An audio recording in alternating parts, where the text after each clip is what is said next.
Welcome back to the party, everybody. This is Morty, and I am your host, Slush, aka TheIndianJesus, here to resurrect the second coming of common sense. Everybody hit that like and subscribe. You know I would do it for you, and let's party. All right. So, guys, so often do we have the trans debate. Is a man a man? What is a woman? All of that good stuff. And as much fun as it definitely can be, it does get a little bit old. But I came across this. Oh, we got Morty in the building. Shout out to the co-host. Don't forget, every donation comes with a treat from Morty.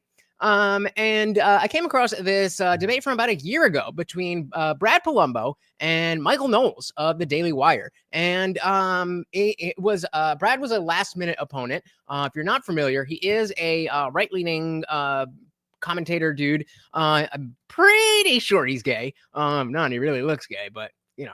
That's neither here nor there. And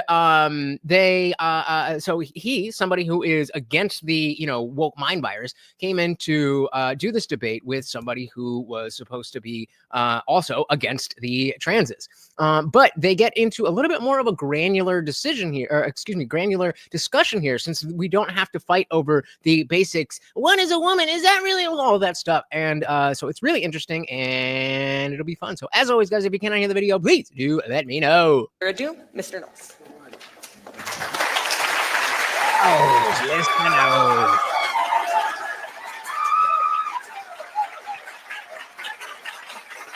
All right. Thank you very much. It's very kind of you.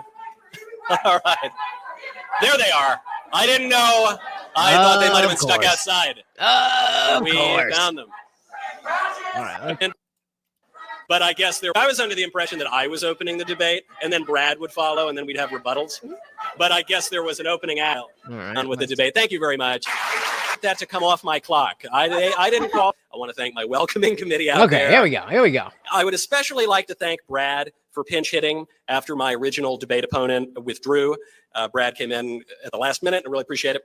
Professor McCloskey, who I was initially slated to debate, despite 3 degrees from Harvard, could not defend transgender ideology.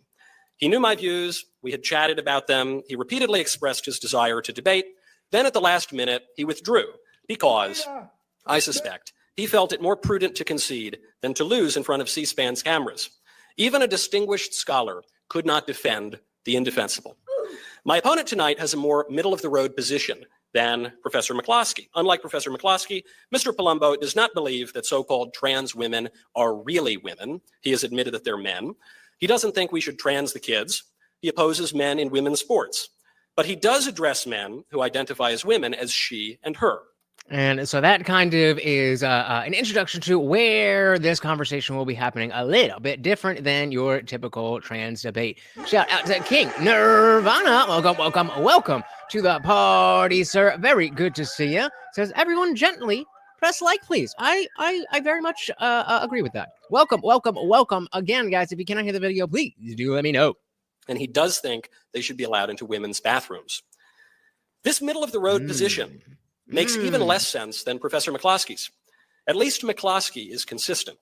He says transgenderism is true, and therefore true for everyone of all ages. And therefore, we ought to call some men she and her, and allow them into the girls' bathroom and onto women's sports teams, and give them all the rights and privileges that our culture and law traditionally just boys being boys reserve for women. My opponent tonight, on the other hand, is inconsistent, even, I'm sorry to say, incoherent on this point. He says transgenderism is not true, but that we ought to pretend that it is. What? But only. Hey, shout out to Indyville. Welcome to the party over on Rumble. I got you guys. Shout out as well to Guam Tech. Very good to see you guys. Welcome. As I was saying, a little bit of a different type of trans debate between Michael Knowles and Brad Polumbo. Welcome to the party, guys. Let's do it. Point. He says transgenderism is not true, but that we ought to pretend that it is, but only sometimes. He has said that if Blair White, who's a very nice guy, by the way, who's been on my show, if he were convicted of a crime, that he ought to be sent to a women's prison because surgery and makeup have made him sufficiently dainty, whereas burlier transgender identifying criminals might have to stick with the men. That's an interesting question because in terms of just addressing Blair as she or as a woman, to me, that's just like, I'm not going to do extra work. Like you register as a woman. I'm not saying you're like super sexy. I'm just saying you register as that side of the, so that's what I'm just going to do what's easier for me. I'm not going to go out of my way to call you he when it comes to Blair. But if we're talking about going to prison, that is a very different thing. I would really have to think on that. I mean, obviously, the default for me is that no, you're a male. You have to go into a male prison. But I mean, the argument could be made. I mean, love or hate Blair. I don't know anybody who would wish being in a real men's prison on Blair. That would be fun for everybody else, but not so much for Blair. The trans prisons, yeah. I mean, that seems to be a good avenue of just expanding the categories, but that also does give ground to the ideology itself, which is exactly what Michael's here saying we should not be doing. Shout out to Dietrich. Welcome to the party. So trans rights are like let's try that one again. Trans rights are like Canada's influence on America. Delusional bullshit. Hey, there you go. Welcome to the party, guys. My opponent suggests that we be dishonest enough to call men she, but honest enough not to force women to compete against men in sports, but still dishonest enough to force women to share bathrooms with men. Shout out to one M169. Welcome to the party. So I'm going to go with how you look. The prison question gets more tricky for Blair, for Blair and others, but only so much. Is that what we're saying? So I mean, yes, certainly there's plenty of trans women. There's plenty of men that don't pass that we wouldn't really even have the question. And so Blair is a super outlier. But it is an interesting question. But welcome to the party. Against men in sports, but still dishonest enough to force women to share bathrooms with men. Because the men aren't women, but they should enjoy women's rights and privileges, but only some rights and privileges, and those based on, I don't know. I'm sure. So that's the issue with Brad's position of being a little bit more moderate. It's like, well, now you're not being consistent. At least the crazy guy is crazy all the way through. Shout out to D. Welcome. Said people should be able to transition, but all treatment procedures should discourage delusion. I am with that. Very, very much so. And that is going to our running poll right now. Should adults be allowed to transition by law? Yes or no? Others not so much. Yeah. So yeah, Blair is very tricky. Others not so much. Sure, Brad will do his best to explain that in just a moment. Seems a bit haphazard to me. Above all, though, my opponent believes the law should pretty much stay out of it. It is this last point that matters for tonight's debate. Because tonight's debate does not concern whether transgenderism is true or even how to address it. Tonight's debate concerns a more basic question. Should the law regulate transgenderism at all? On that question, there is not much to debate. Because regardless of whether or not one wishes for the law to regulate transgenderism, it will. Even the most tolerant, open-minded, pluralistic society cannot simultaneously uphold mutually contradictory principles. In even the most liberal society, the law must answer at least certain basic questions. If the law has nothing to say about what a woman is, then the law has nothing to say at all. My opponent might suggest we leave it to private business to decide, but the practical implications of transgenderism extend far beyond private business, to the military, to public schools, to government employees, and to many other sectors of society. The law cannot evade the question. The bathroom issue keeps coming up because it is so clear and so instructive. It presents a conflict between two supposed rights, the right of women to have their own bathrooms and the supposed right of some men to go into the women's bathroom, thereby abolishing women's bathrooms. And that's going to be the biggest part where I divert from I didn't watch it in full, but Brad's position. So I am more on Brad's side. If I was answering this poll, adults absolutely should, by law, be able to transition, in my personal opinion. But the bathroom thing, not quite. The law must pick a side. There is no neutrality. Unlike some other political issues, there can be no middle ground. Either women get their own bathrooms, or they don't. Either women have rights and legal protections as women, as they always have, Or they don't. or they don't. The law might say they do, and the law might say they don't. But the one thing the law cannot say is nothing. All right, all right, all right. Very nice, very nice, very nice. Hi, everybody. I want to say thank you to ISI for having us, and thank you to Michael for being willing to have this debate. And I would like to say to the people outside or inside, who are not just interested in having their voices heard, but in trying to shut down this debate, grow the hell up. You're good!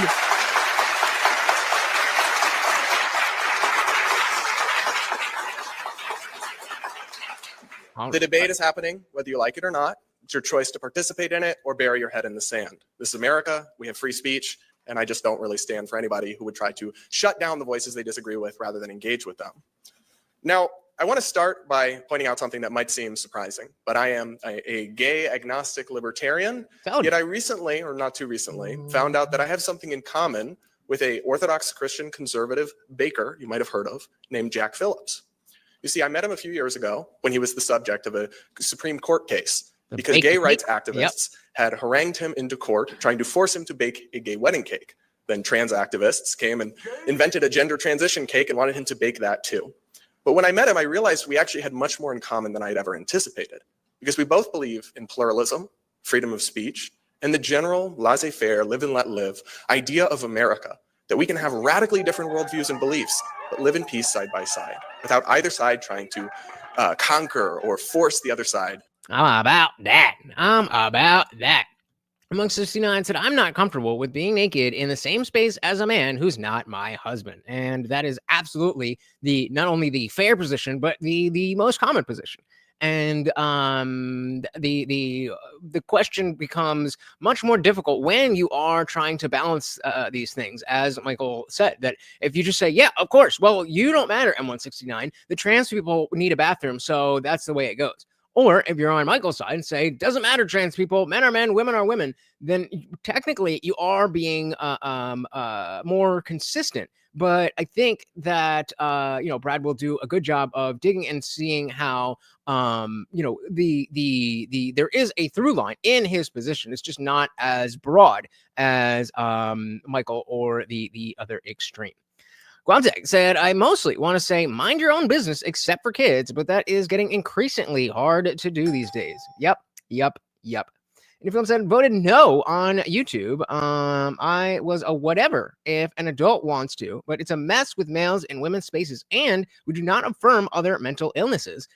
So any film says no. Fair enough. Test passed. I don't know if you're a little bit behind, but I'm here. I'm with you, bud. Wait, can you not hear me? Okay. Nirvana said, should have made the cake, but just made it mid. The worst cake ever. Take a shit in the middle of the cake. Just a nice, straight turd right in the center. Chocolate filling. Side by side, without either side trying to conquer or force the other side to bend the knee. But those activists who chased him into court, who harassed his business, harassed his family, drove away his customers, tried to use the force of the law to eradicate his beliefs, his bigoted and evil beliefs in their view. They do not. They reject America's classically liberal, pluralistic values. And unfortunately, I have to tell you that Michael Knowles and people of his intellectual ilk, they do too. Bingo. They've unfortunately become essentially a right-wing version of those LGBT activists. Almost like the woke, but on the right. Remember, this debate is a year old. This is from April 19th, 2023. So it's almost 2 years old.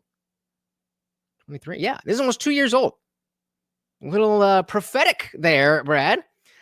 D said, I would be okay with rewinding our laws back to the Puritan era.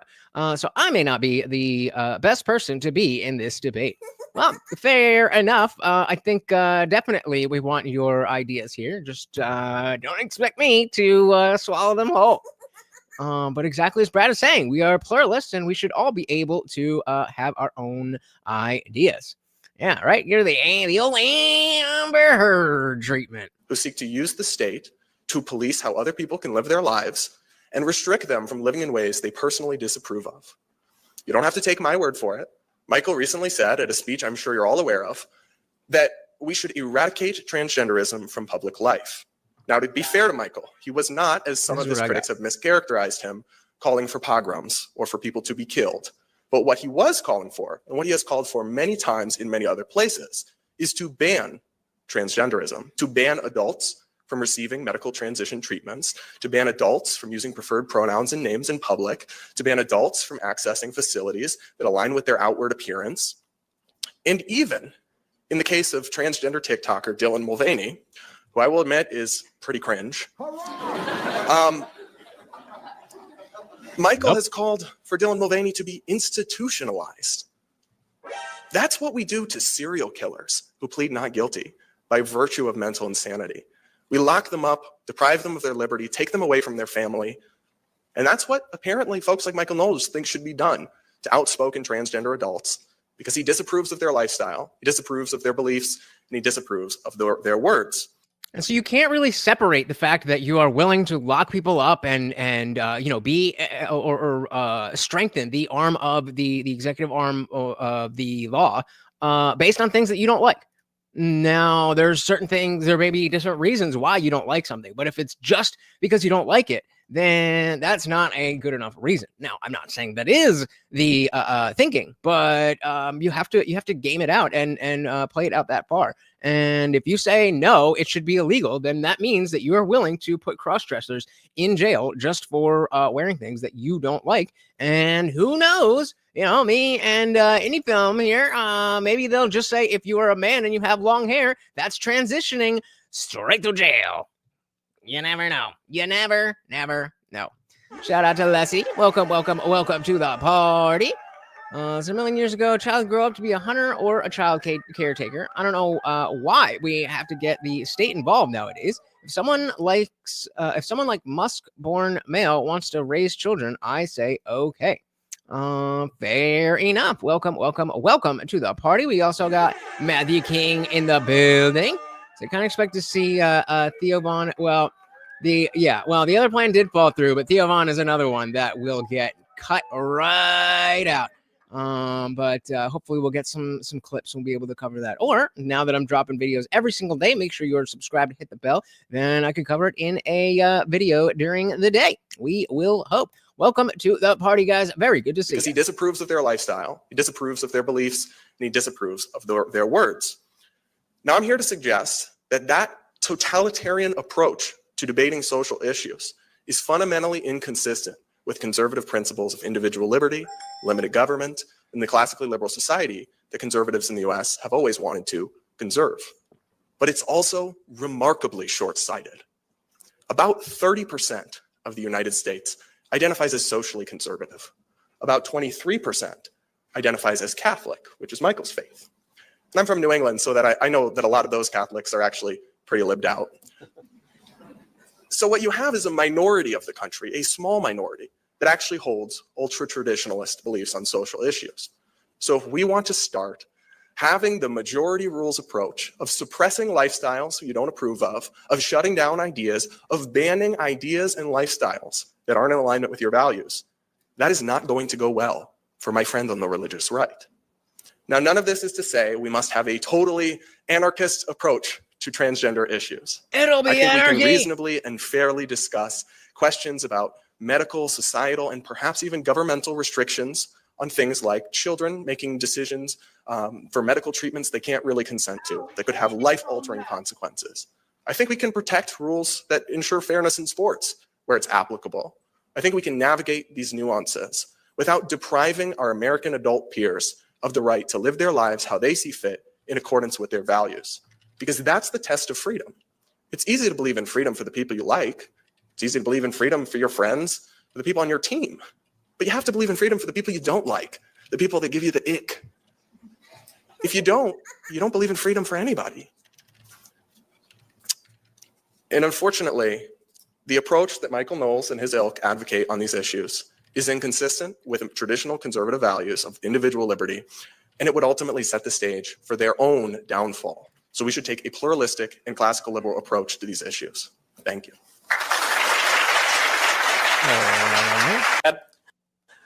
I am shocked to hear that I'm not pluralistic. I consider myself very, very open-minded, I tell you. as we all are in America, but on certain issues we cannot be totally open-minded because on some issues you see a conflict of rights and a conflict of claimed rights and a conflict of freedom. So if we were debating tax policy, we might come to some conciliatory middle ground and we might hear all sides. If we were discussing immigration, we might say, okay, we take in 3 million immigrants a year today. Conservatives don't want to take in any more immigrants. We've taken in a lot, but okay, let's meet in the middle somewhere. On this issue, we can't do that because either the women have the bathrooms or they don't. Either the women have the sports teams or they don't. Certain issues, you can't just meet in the middle. On certain issues, you would split the baby, which is no good for anybody. So here, Brad is... Unless you're a liberal woman who wants to split the baby. We'll let Glomtech finish that one. And he feels that if someone feels like their hand doesn't belong to them or they should be blind, should a doctor surgically alter them? I personally would say no, of course not. Matthew said adults should be free to do whatever they want as long as it doesn't harm another person. Bingo. That's where I'm at. And so Indy brings up an interesting question, but I do think that this muddies the waters. Because now we're shifting the conversation to what the law should be to what doctors should or should not do. And that's a slightly different conversation.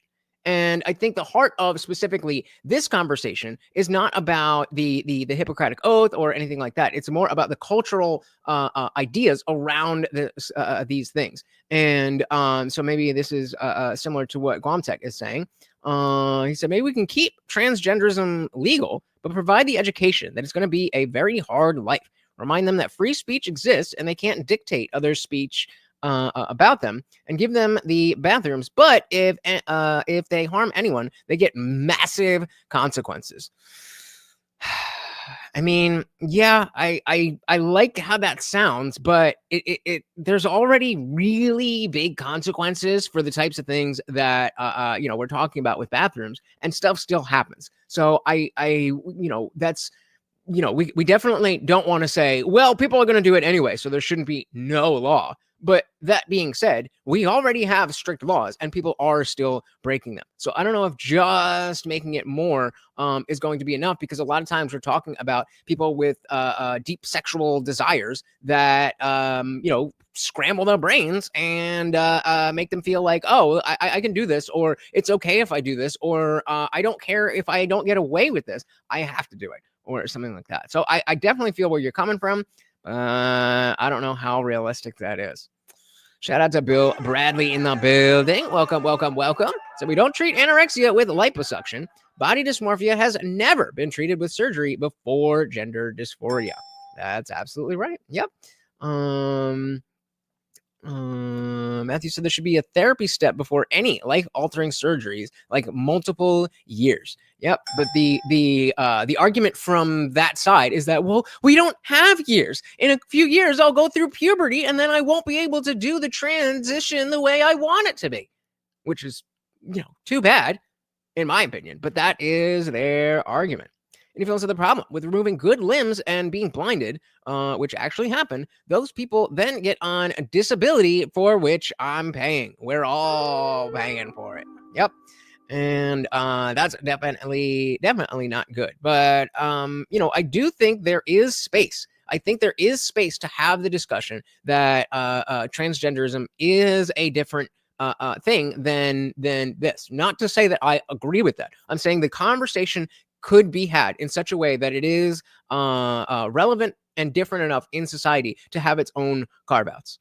Again, not saying there should be. I'm saying there's enough meat on the bone there for that conversation to have.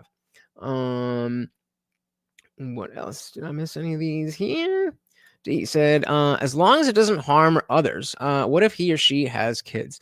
I don't think that's a strong enough argument, just because, we don't make it illegal for you to become an alcoholic, and that harms the kids. We don't make it illegal for you to, work 80 hours a week at a job that you hate. And, what I mean? So that is, we have to be talking, when it comes to the law, we have to be talking about direct harm.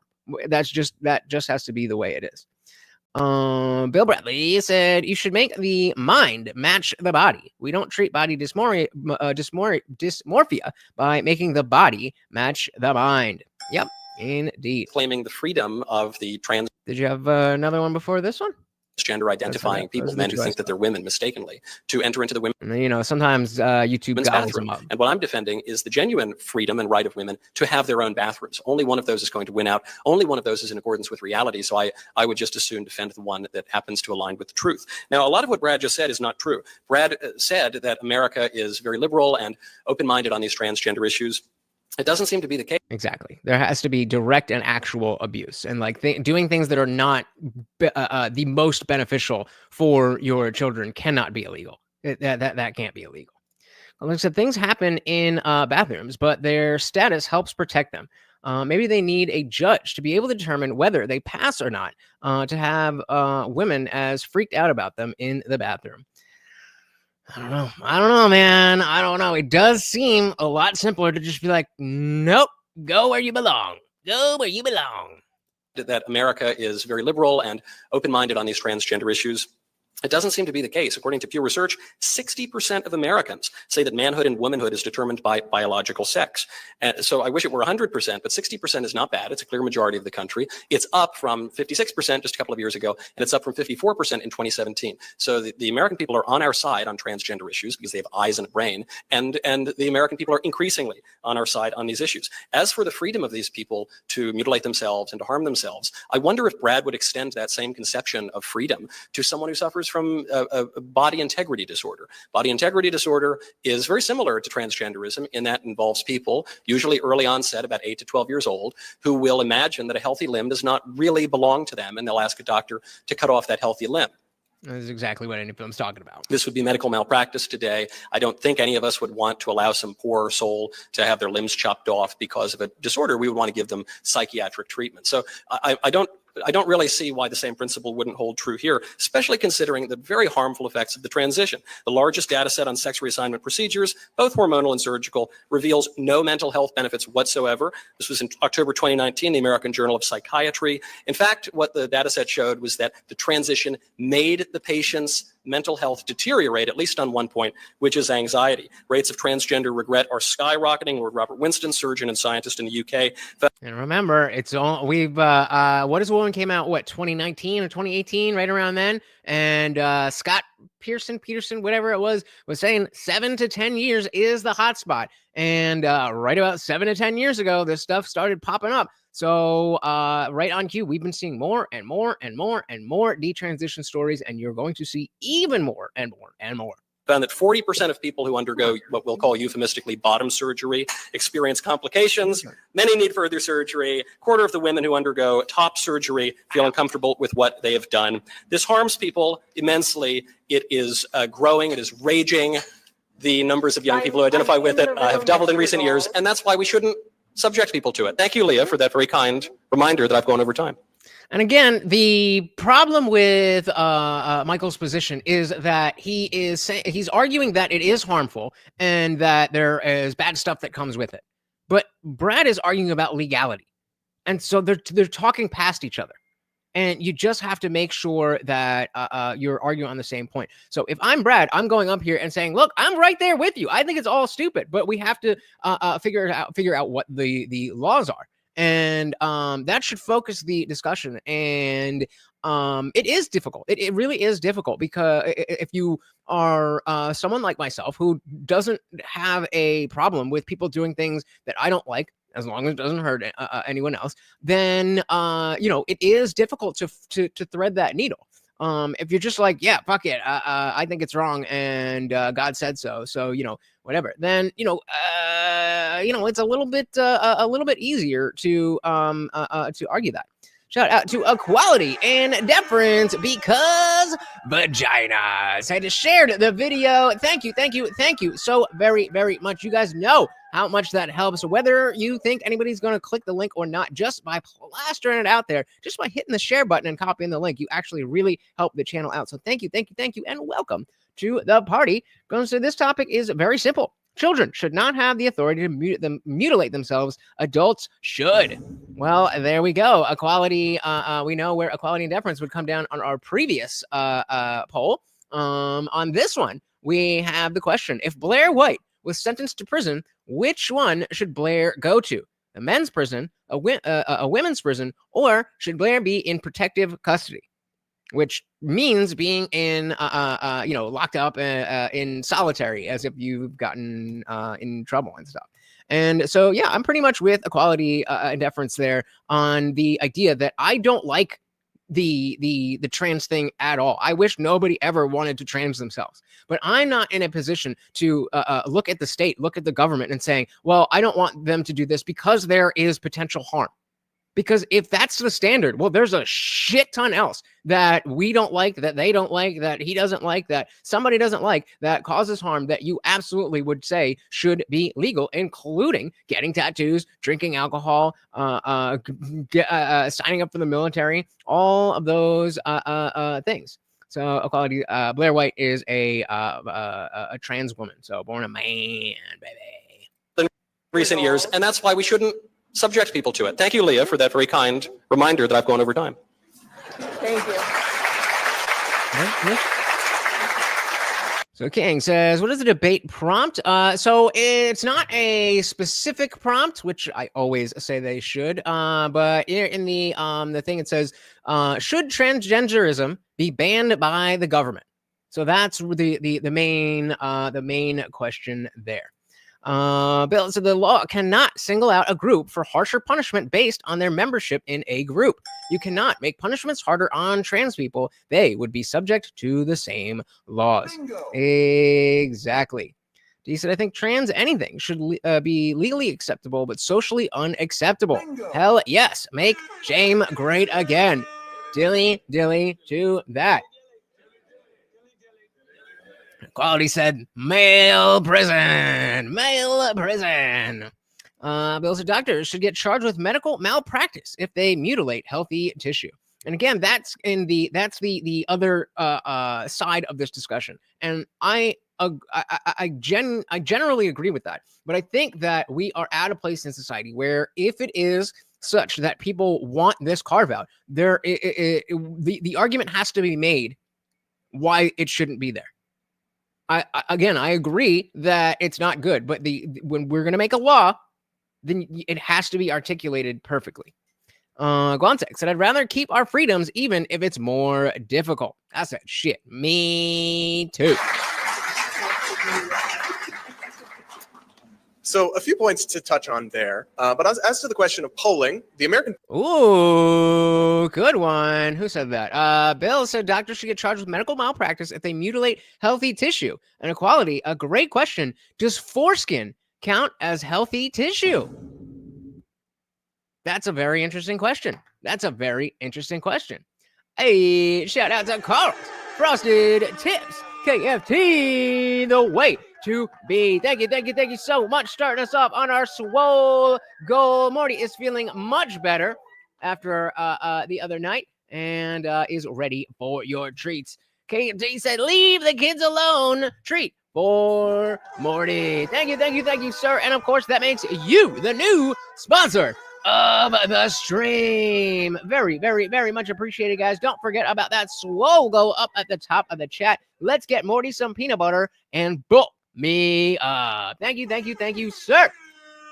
Matthew King said the laws wouldn't be needed if the trans people were all passing.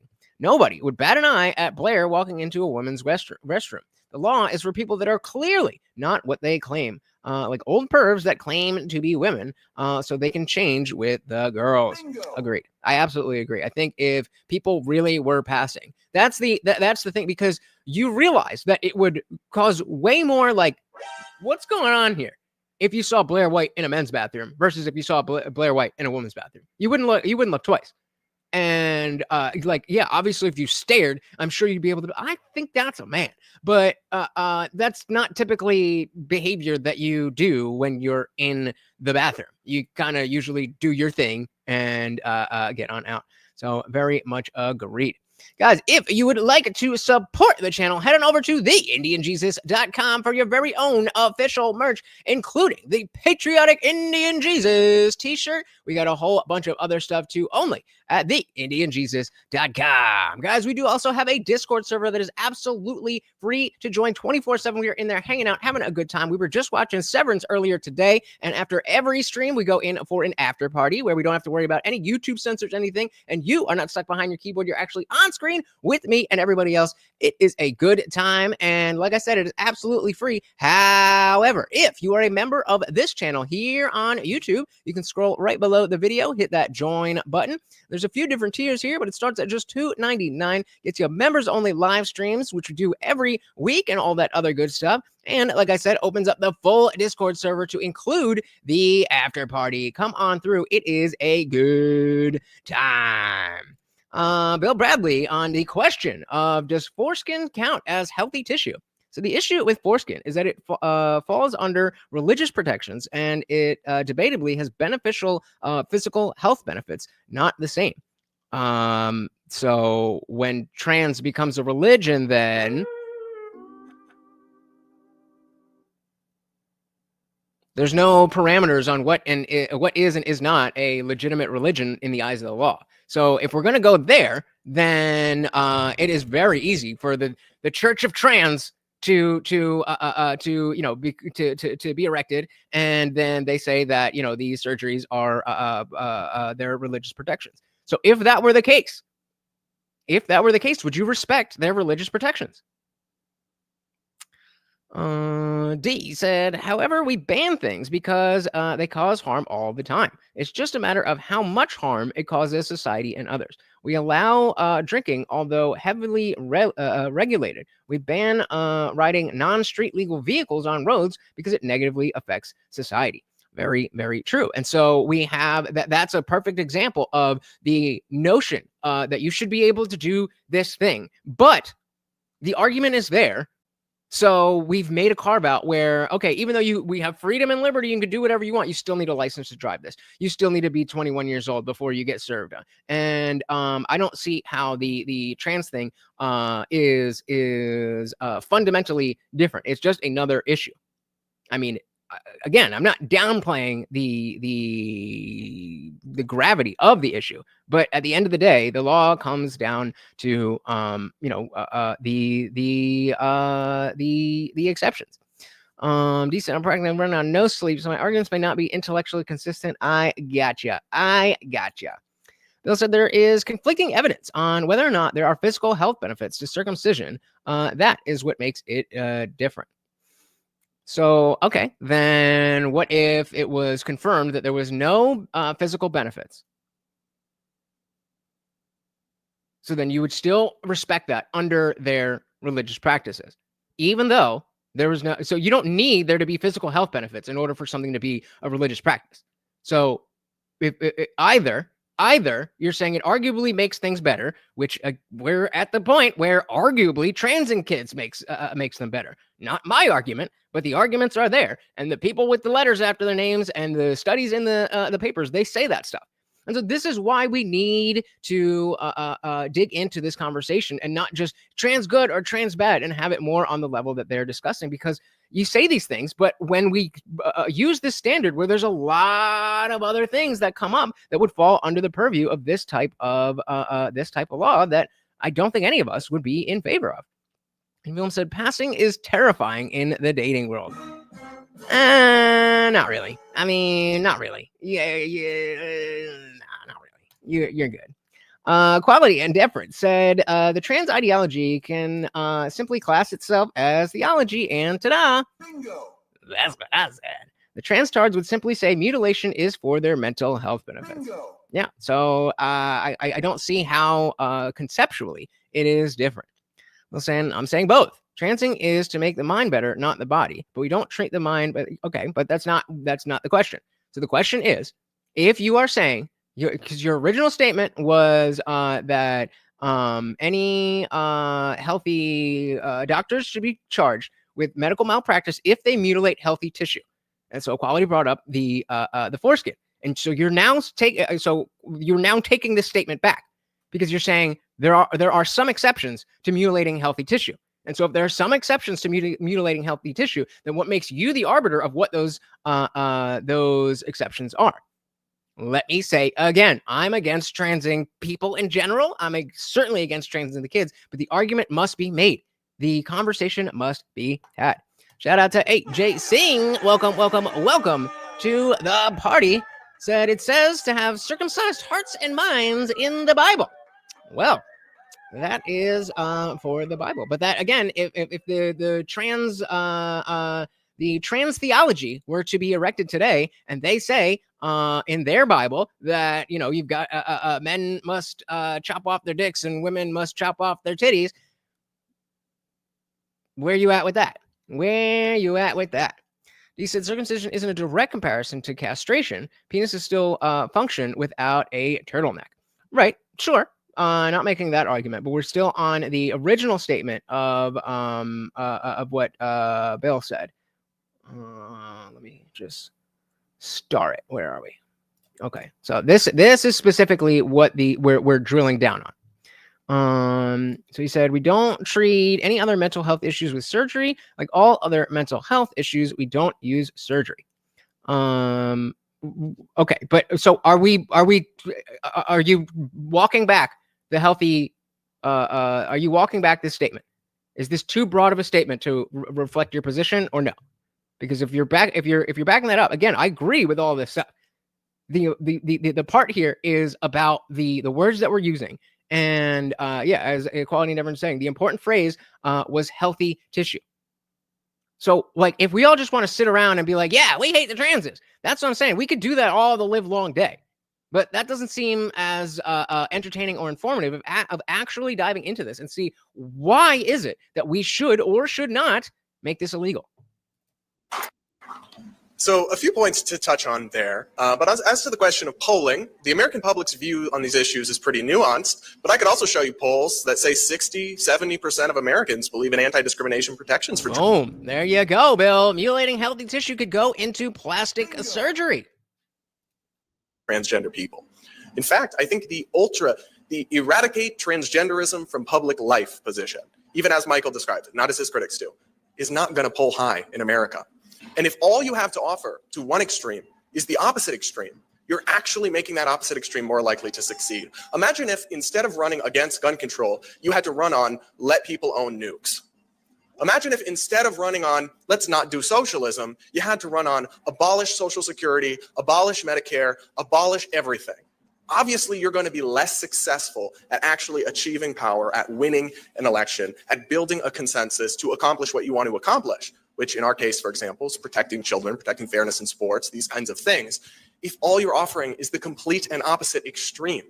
I agree with that. Whether the position is agreeable or not, it is pretty radical in terms of the landscape. So Bill's now saying that surgery is off the table for a mental health issue. If there's a physical benefit, it is not mutilation of healthy tissue.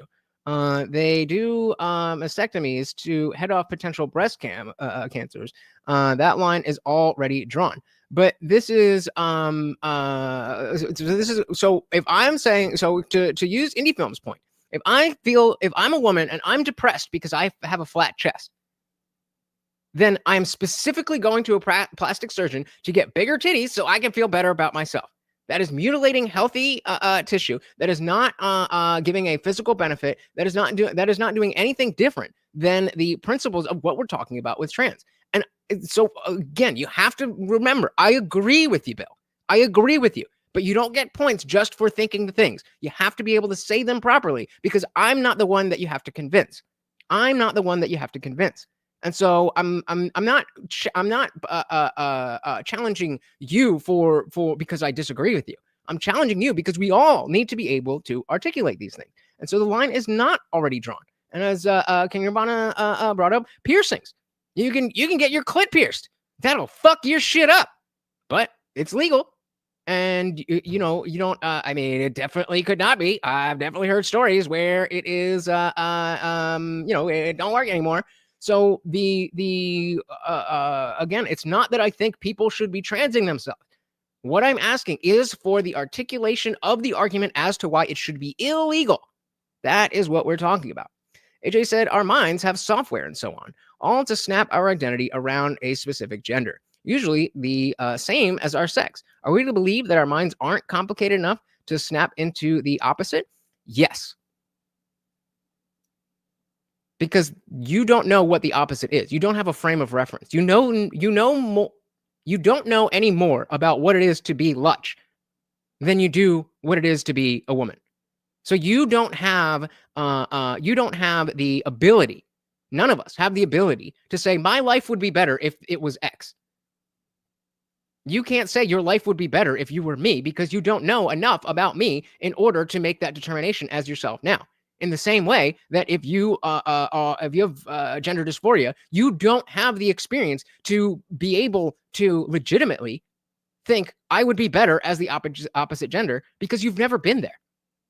And so it's propaganda that that is a thing at all. That's not how logic works. Where are we at? I'm not sure everything you are calling mutilation qualifies. Okay, why not? I'm not sure you have a proper definition. Okay, so let's get it. Whoa, that's not what I meant to do.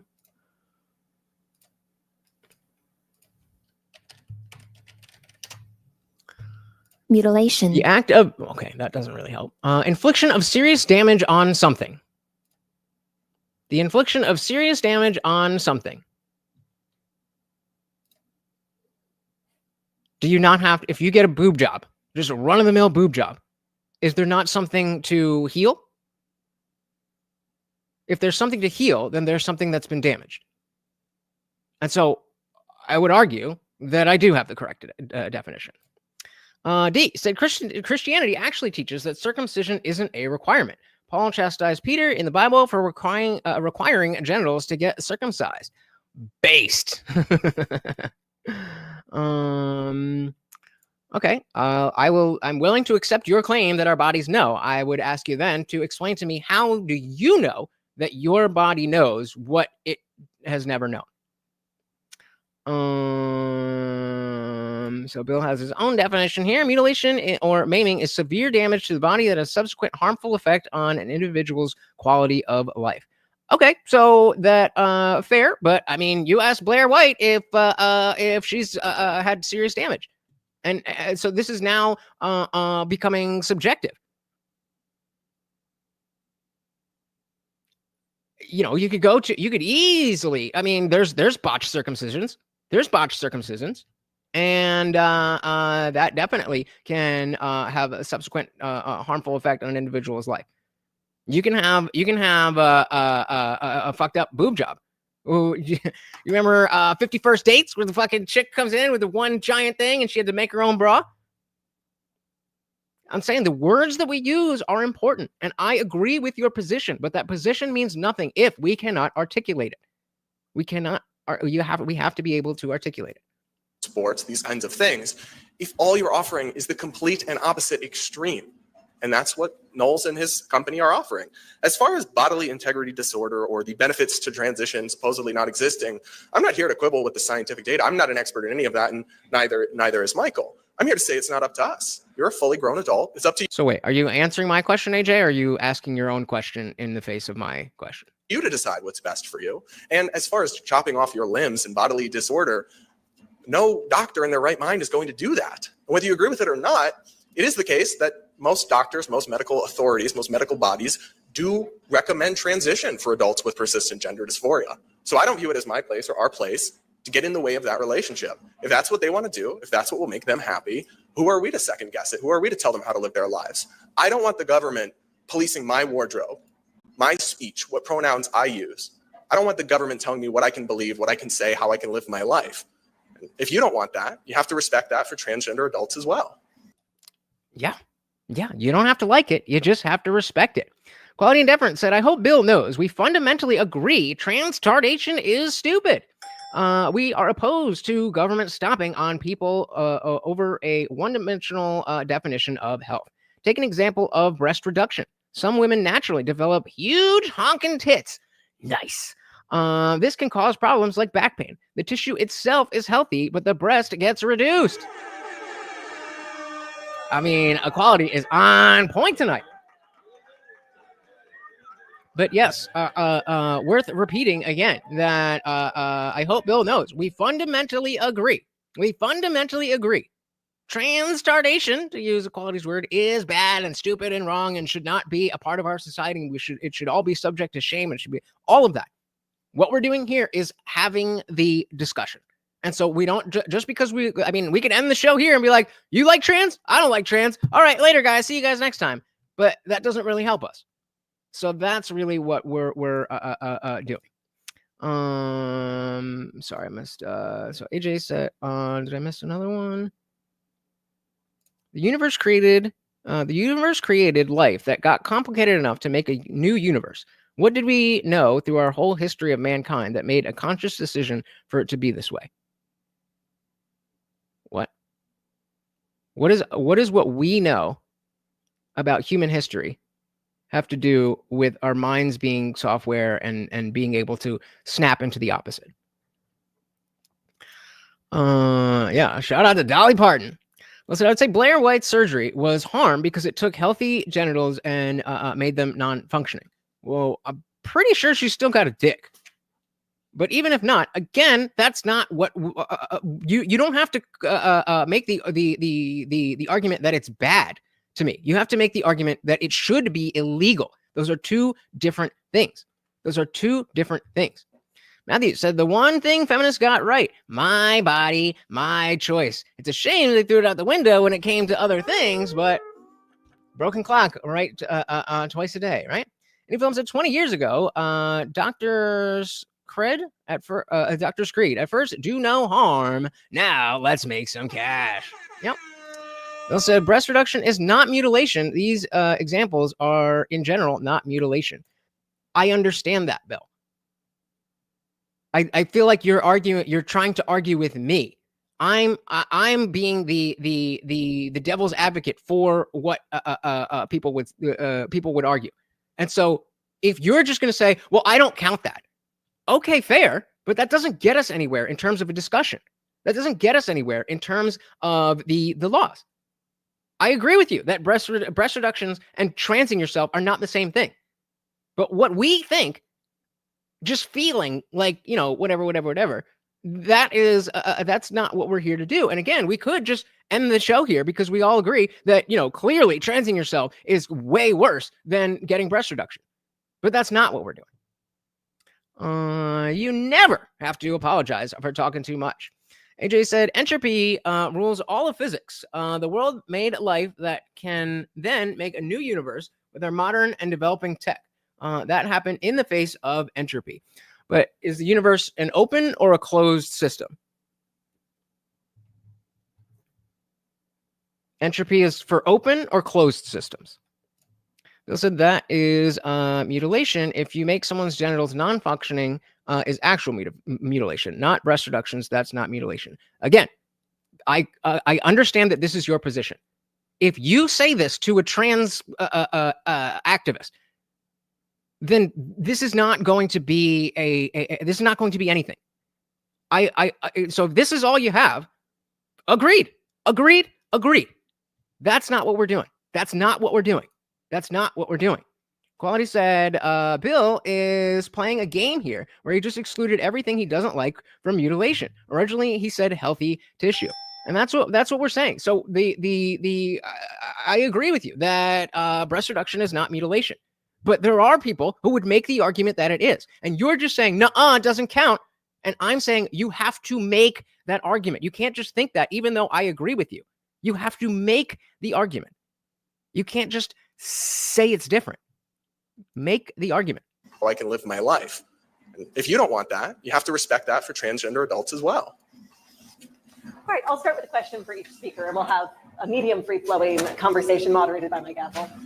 Mr. Polumbo, in your rebuttal, you were saying that your concern is about the right, but Bill, the whole point is that they're trying to change what the medical field says. That's the argument. Efficacy of Mr. Knowles' approach. It's not popular.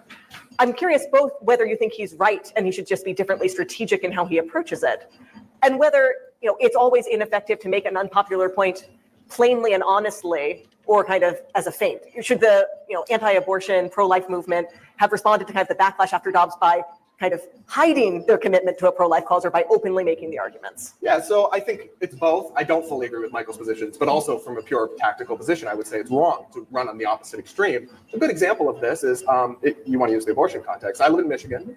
We had a governor candidate there, Tudor Dixon, who ran on no abortion exceptions, no rape, no incest, life of the mother maybe. She lost terribly. It was every single ad because that was a wildly unpopular position. And as a result, those are like 2% of abortions or whatever. You could have had a governor that would have worked to restrict 98% of abortions. And instead, you have Gretchen Whitmer. So you're not going to convince me that just taking the most extreme position because it's honest or because you believe it fully, it's naive if your goal is to actually achieve change. I'm also, of course, just coming at it from a fundamentally different premise in which, look, I believe there's two biological sexes. They are immutable. But there's a lot that we attach to gender that is social. And if someone like Blair White, who I consider an acquaintance and am friendly with, if she wants to live as a woman, have surgery as she has, if that's what will make her happy, and she struggled with deep depression and mental issues, and then that helped, why would I object to that? And moreover, why would I embrace some sort of one-size-fits-all government approach that would legally force somebody with C-cup tits to use the men's room and the boys' locker room? Makes sense. And Matthew said these are the same people that talk about the border bill and Russian collusion, and most importantly, that don't say gay bill. They're going to twist anything we try to put out, which is exactly why we need to be on point with what we say, which is exactly the point. The semantic obfuscation that I talk about nonstop. The only way to beat that is to be better at speaking, better at articulating your arguments than they are, being so precise that any twisting that they try to do is obvious. That doesn't just happen. We do this, and then when we talk to them, we don't just have, well, I mean, it's mutilation, but that's technically, you're cutting up healthy tissue, but it's not mutilation because it's already accepted. Well, but we want this to be accepted. That's all I'm saying. We need to game out the argument. We're all on the same team. We just need to have be able to understand how to articulate this, understand the arguments, understand the rebuttals, and so on and so forth. Shout out to Dylan Soup. Welcome to the party. We're gonna go on a short little side quest. Anyfilm said modern doctors are all Sid from Toy Story. But wait. What was wrong with Sid from Toy Story? What exactly did Sid in Toy Story do? Play with his toys? Light off some firecrackers? How dare you? Seems like Woody and Buzz were the bad guys of Toy Story. It doesn't make any sense. I think the more concern you have for women, the less you should use the word tits on the stage. I mean it. Mr. Knowles, I know that you think that when someone asks you to address them by their pronouns, their preferred pronouns, they're asking you to lie to them or be complicit in a lie. But that's clearly not the only time that you believe you're asked to lie in a plural. Fair. Bill says the whole discussion is off the rails before it starts. Well, we're already there. Unless you want to go back in time and stop the discussion from starting, it already has started. It has already started. So we're already there. I agree with you. We're already there. We're down in the hole. We need to dig ourselves out, and not digging is not going to help us. So Sid tortured his toys? You'd never, I mean, what's wrong with torturing toys? They're toys. Do you have a sister? You've never destroyed any of your sister's dolls? This is what we're saying is villainy. Just saying. Just like fucking no, we'll not say that. Bill said gender theory is a belief being that is non-falsifiable. I don't really have to argue downstream of that because I reject the premise at its source. And again, great, that's fine, but that's not going to change the law. That's not going to change people's opinions. You're absolutely fine to have your own opinions. Nobody's arguing and saying, Bill, you can't think that. I mean, run back the tape. I don't think I said that. I don't think anybody else said that. You're arguing with ghosts, man. We're on your side. We're on your side. There you go. Teacher said if a kid grows up in the ghetto and becomes a gangbanger, he should not be persecuted for his crimes. He indulges in the well-established qualities of gangerism and is accepted by his people. What the fuck are you talking about? Glumtech said Sid just made the toys stronger and more capable. So capable they were able to turn against their creator, unlike Andy's rap-ass toys. There you go. Weak-ass toys. There you go. Okay, fine. King says those toys were sentient. Did Sid know that? Did Sid know that? He did not know that. So, again, we come back to you're just playing with your toys. Society. And I don't usually see you going to Episcopalian churches to tell them you don't believe they're offering the body of Christ. But I'm not asking. Wait, what? See you going, but that's clearly not the only time that you believe you're asked to lie in a pluralistic society. And I Okay, so he's saying, well, so Bill's saying the issue was Brad was saying we don't use popular votes to decide these things anyway. I'm not sure many people need convincing if we just put it up to a vote. I mean, clearly, but that doesn't that is not strong enough to sway where the public already is. And so again, we all agree with you, Bill. We all agree with you. But just being like, I think this is the right answer is not enough for somebody else who says, no, I think this is the right answer. And then when they are able to cite all these studies and this, that, and talk about stories and talk about anecdotes and then when it comes to convincing people, when it comes to basing laws on these things, then you don't want to be in the wrong position. Dylan said, I mean, he figured out something was up once Woody pulled a child play Chucky on him. Yeah, I mean, yeah, but at that point, he was freaked the fuck out. So everything after that is totally fair in my book. AJ said, our experience of the self has qualia, not just mere calculations and number crunching. This issue of trans resides in the location of qualia and logical makeup of our minds and bodies. I think I agree, but just in the sense that I don't think there is such a, I don't think that qualia exists. I think that is a misattribution of feelings. When you're saying that as gender dysphoria, it either is a dysphoric in the sense that it doesn't, come on, Martin, just please sit down. That it doesn't comport with reality. Or like I was saying before, in the same way that you don't have the qualia of being me to be able to determine whether you would be happier if you were me versus you. I don't think that anybody has I don't think anybody is experienced the qualia of being a different gender, and therefore just because it exists doesn't mean that it is accessible. Fair enough. Dietrich said accepting transgenderism because someone feels that way and accepting the actions they choose to make in life are two different things. We should not protect people who choose to be freaks because of feelings. Agreed. Matthew said, this is why I'm against any new laws. When Biden was in office and the left was trying to give him more power, all I ever asked them was, would you give that power to Trump too?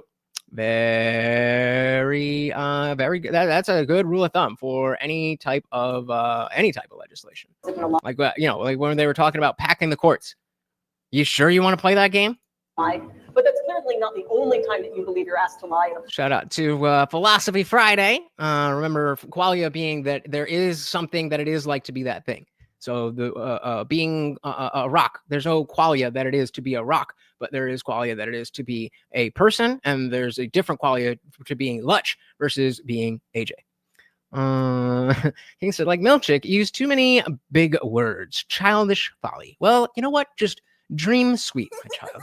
Shout out to Jaden. Welcome to the party. And yeah, saying tits is fun. Why wouldn't we want to say tits? Tits. All right, welcome. Let's dive back in here. I know that you think that when someone asks you to address them by their pronouns, their preferred pronouns, they're asking you to lie to them or be complicit in a lie.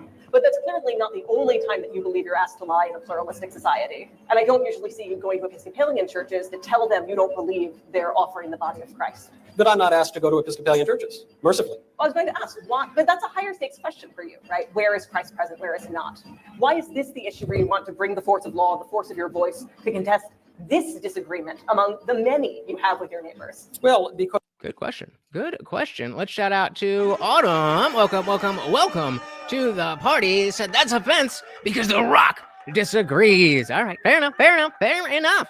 Welcome, welcome, welcome to the party. To contest this disagreement among the many you have with your neighbors? Well, because this one would appear to be exclusive. This one is inescapable. I can escape from the Episcopalian church down the street, and I don't attend it. I can escape from many liberal Catholic churches down the street, by the way, for that matter, and there's no problem. Nobody's forcing me to attend.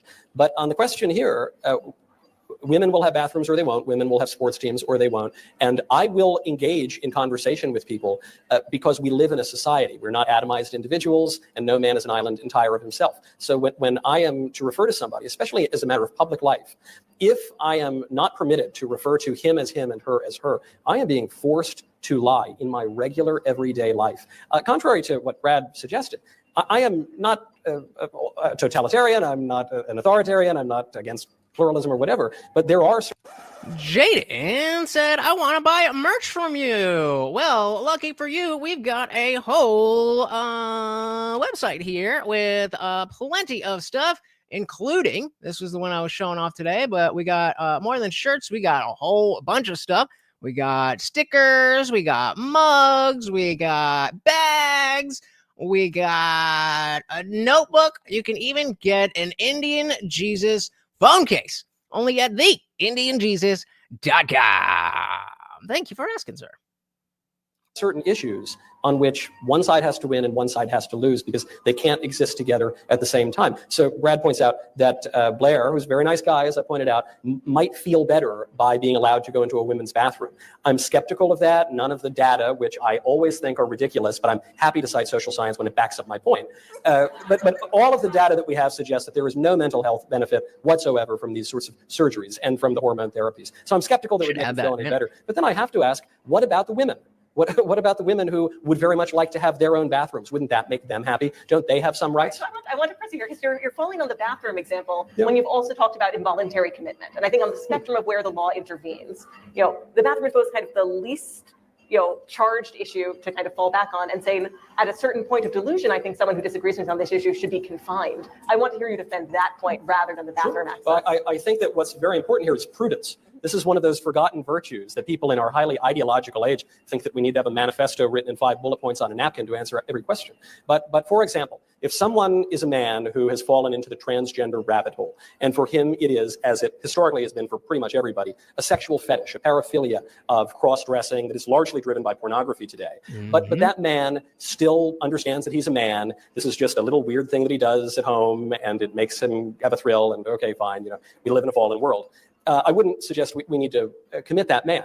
But there is a spectrum here of irrationality and insanity. Let's call it what it is. And so if a man is convinced that he really is a woman, like in some of those viral videos we've all seen of the big burly man screaming in the bodega, my name is ma'am, and he's acting out in a way that is really disorderly and disrupting the public and harmful to himself. For instance, if he wants to chop off his own healthy body parts and cause all sorts of destruction to himself, then I think not only is it the right of society to take some action here to restore order, but I think it's only compassionate for that person. I think it's a very selfish and shallow kind of liberalism that says that when people have mental problems, we ought to just let them out on the street, often to die of exposure or to go do drugs in some back alley in San Francisco. No, we owe them help. Brad asks, who am I to tell people what to do? Why would I use the force of government? We live in America. America is at least supposed to be a self-government. You're a citizen with faculties of reason and a moral conscience. You can perceive truth, and it is not only your right, but your responsibility to do so, to help your fellow countrymen. I'll give you a moment. Yes, absolutely. Can you explain, Michael, why you want the government to be the arbiter of truth, to decide? Never a good idea for the government to be the arbiter of truth. Listen, you want to know something wild? This idea that we each get our own truth can be traced back to the Protestant Reformation. The sola scripture that said all you need to worship is the Bible. We each get our own interpretation. That kernel has led to the modern West, where we each get our own truth, our own interpretation of reality. I blame the Protestants for this. Fair enough. Agree on that. Jaden said, what the girl said reminds me of the Harris Biden about Tim wanting tampons in the boys' bathroom. Oh, hell no. Sorry, Tim. Honestly, I have to disagree with that claim, and the data for it is far more lacking than he seems to admit. Not that it justifies the trans claim.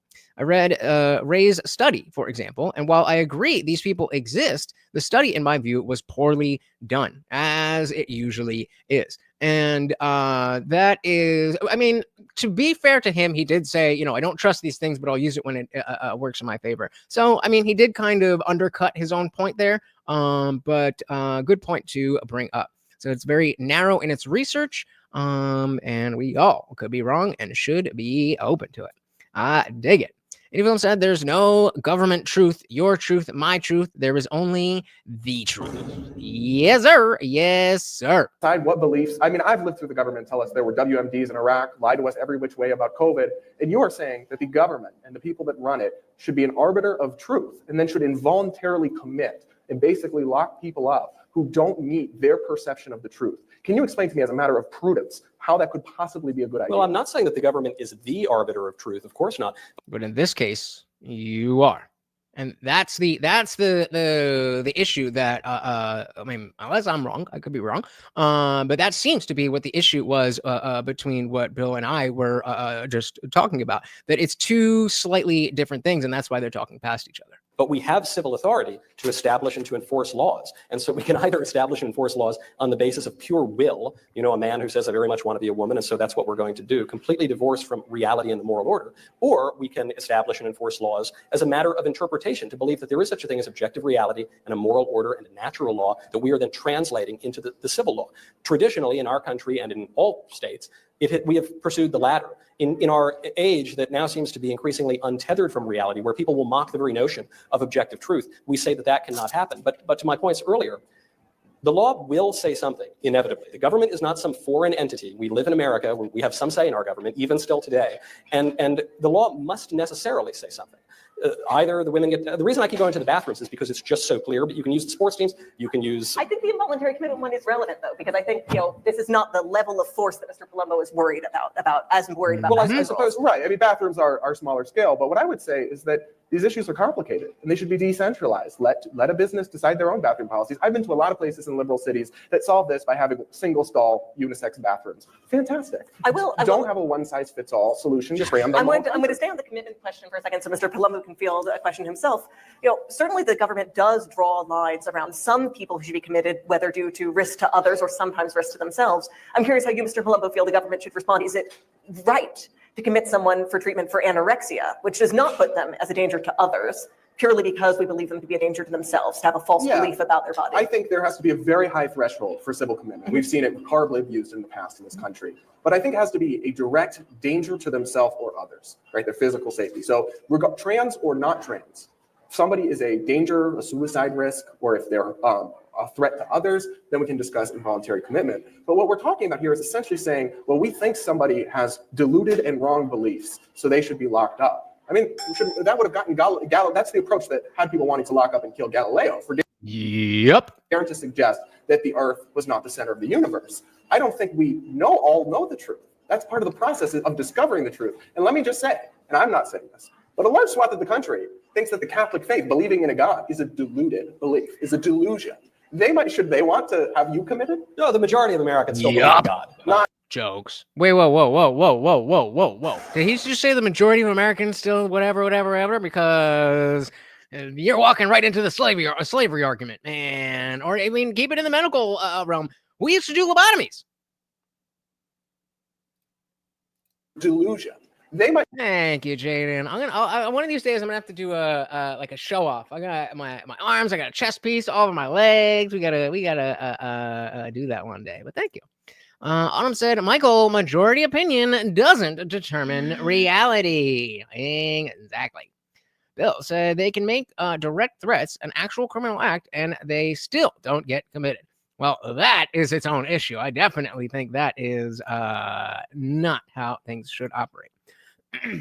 Quali said the majority of Americans believe in God, is what he said. Translation, groupthink rules. Pretty much. Thinks that the Catholic faith, believing in a God, is a deluded belief.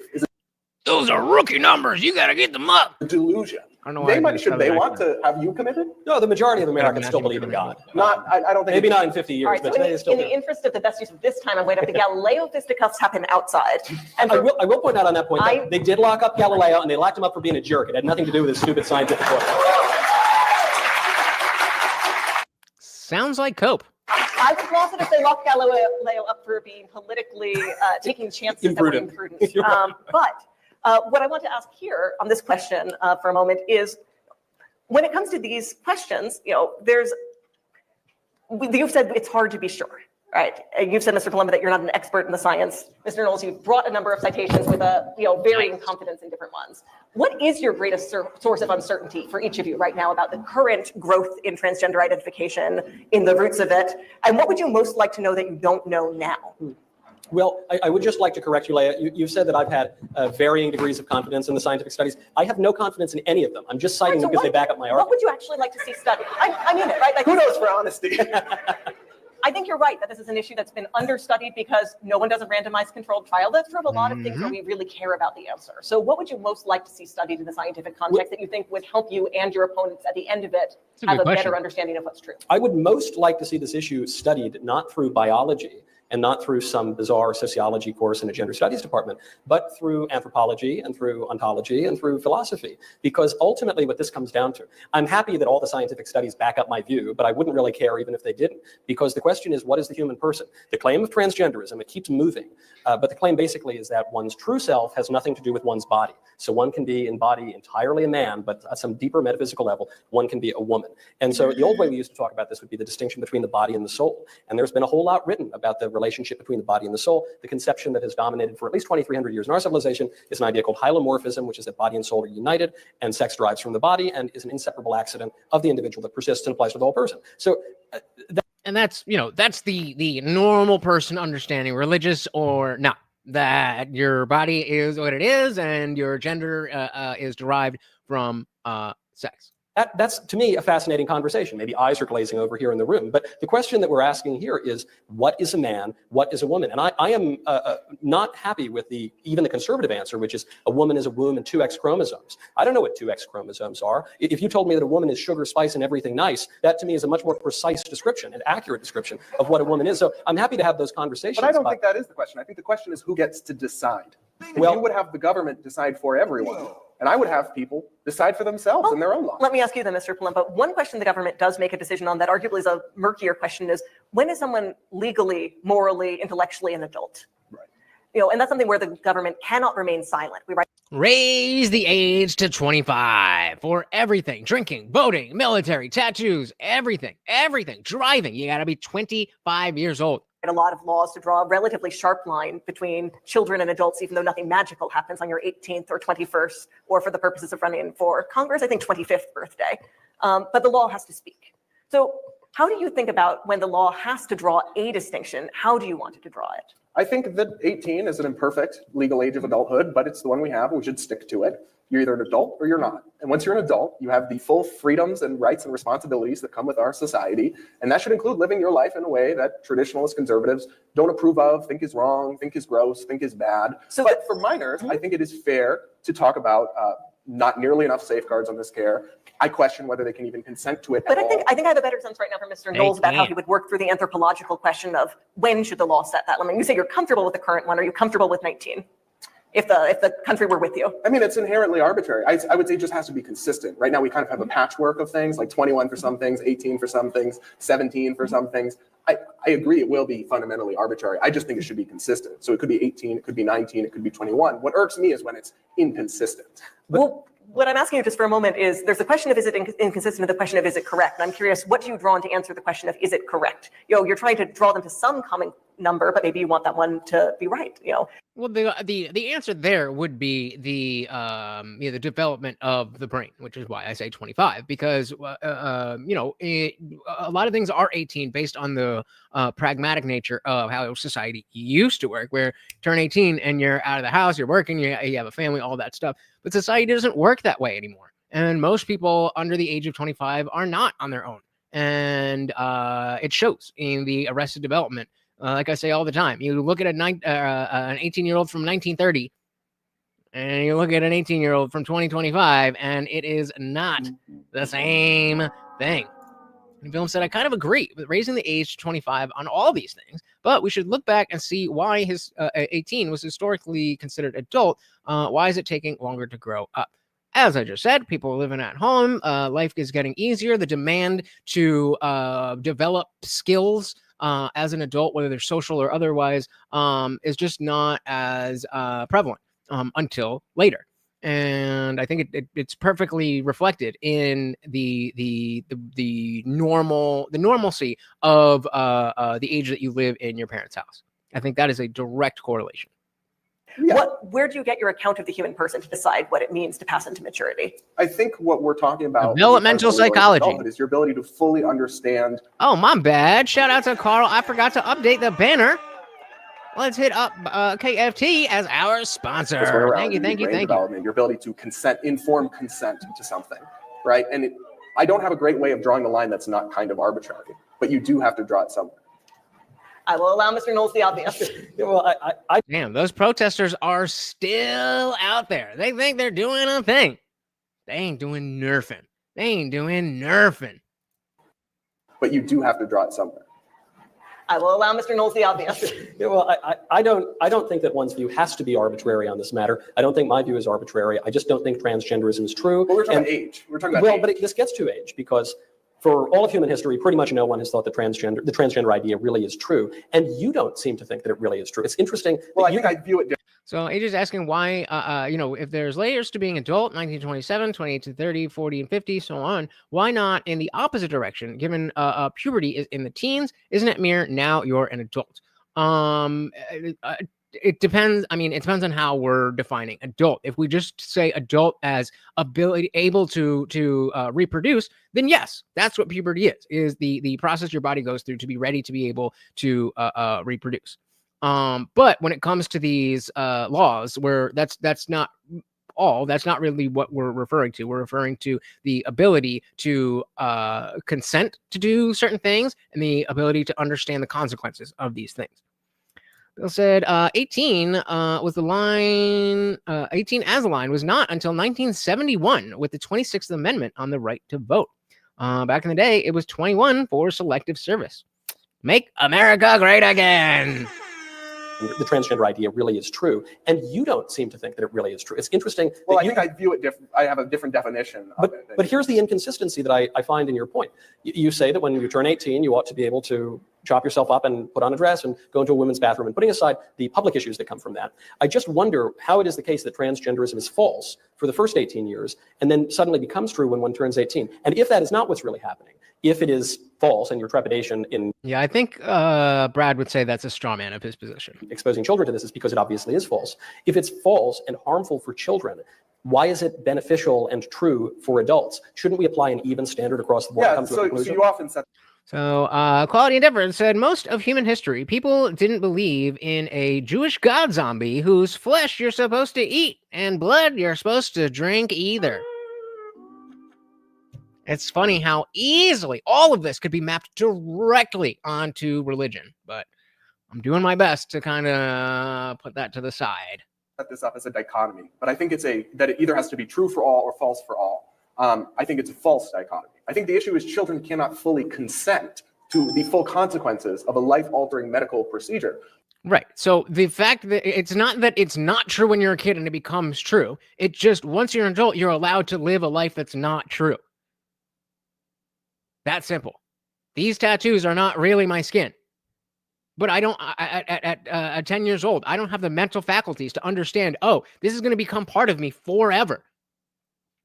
And so when once those mental faculties are developed, then I can make that choice. And I could say, this is my skin. And I could believe I was born this way if I want. And it's hurting nobody. And so to make a law against that is silly. Now, I'm not saying tattoos and trans are the same thing. I'm just making the point that, we're talking about what people believe and what people are allowed to do in society. You're allowed to believe false things. You're allowed to lie. You're allowed to, all of these things you're allowed to do. AJ said, agreed, there should be a point. Morty, please, come on. You're going to jump down and then come right back. I know you're hungry, but just chill. AJ said, agree. There should be a point where freedom as an adult is granted, but should it be abrupt? Should there not be phases before that that prepare for 18? Now you're an adult. That's a very good point. And I think with driving, they definitely have that aspect where, you get your learner's permit and then you get your, at least in Jersey, you get your probationary license for the first year or something. Oh, we got a hungry dance. We got a hungry dance. Do your dance, bro. Do your dance. Come on. We only got 1 out of 10 on the swole goal. Come on. Don't just sit there, bro. Do the hungry dance. Do the hungry dance. But yes, AJ, you make a great point about kind of slowly introducing it instead of just all at once. Now you get the world. Autumn said, "How can you put religion aside? You're literally the Indian Jesus. You're goddamn right." And so I would, in that vein, I would say any arguments to lock up trans people, again, would fall squarely and perfectly on religious people. That's it. Why do you have a Biden-Harris 2020 shirt? I don't. Where do you see I see a MAGA hat. I see an Indian Jesus shirt. I see a Jets blanket. I see another Indian Jesus shirt. I see an Atheist for Liberty. I don't see anything Biden-Harris. And if I did, I'd fucking burn it. We're not even talking about social transition. I think if you have a persistent gender dysphoric 13-year-old and you want to have them socially transition, I think that's up to parents. Conservatives were just screaming yesterday about parental rights. I'm fine with that. But no parental rights. I said shit. Me too. You should have the You mean where are we at? Where is it? Where'd it go? Wait a minute. It's you gotta look closer. Where is it? Did you remove that one in indie film? But it says Biden-Harris, and it's got Biden sniffing a little girl.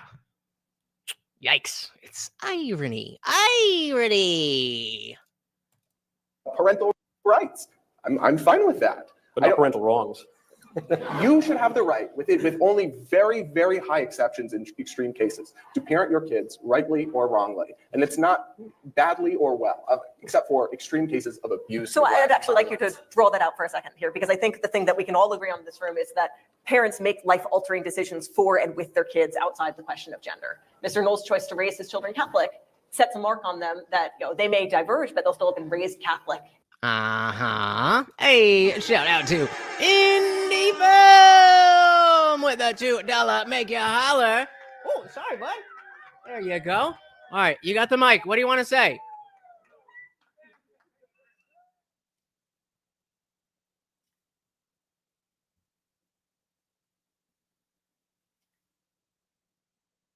How's that? Thank you. And of course, we've got a new co-sponsor of the stream. All right, let's find this one. And we got women's t-shirts.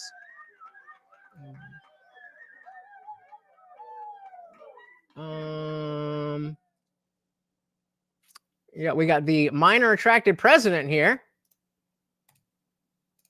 Oh, you guys can't see. We got the minor attracted president. I know that one. I've got this. I've got that one. What is? Oh, what's the other one?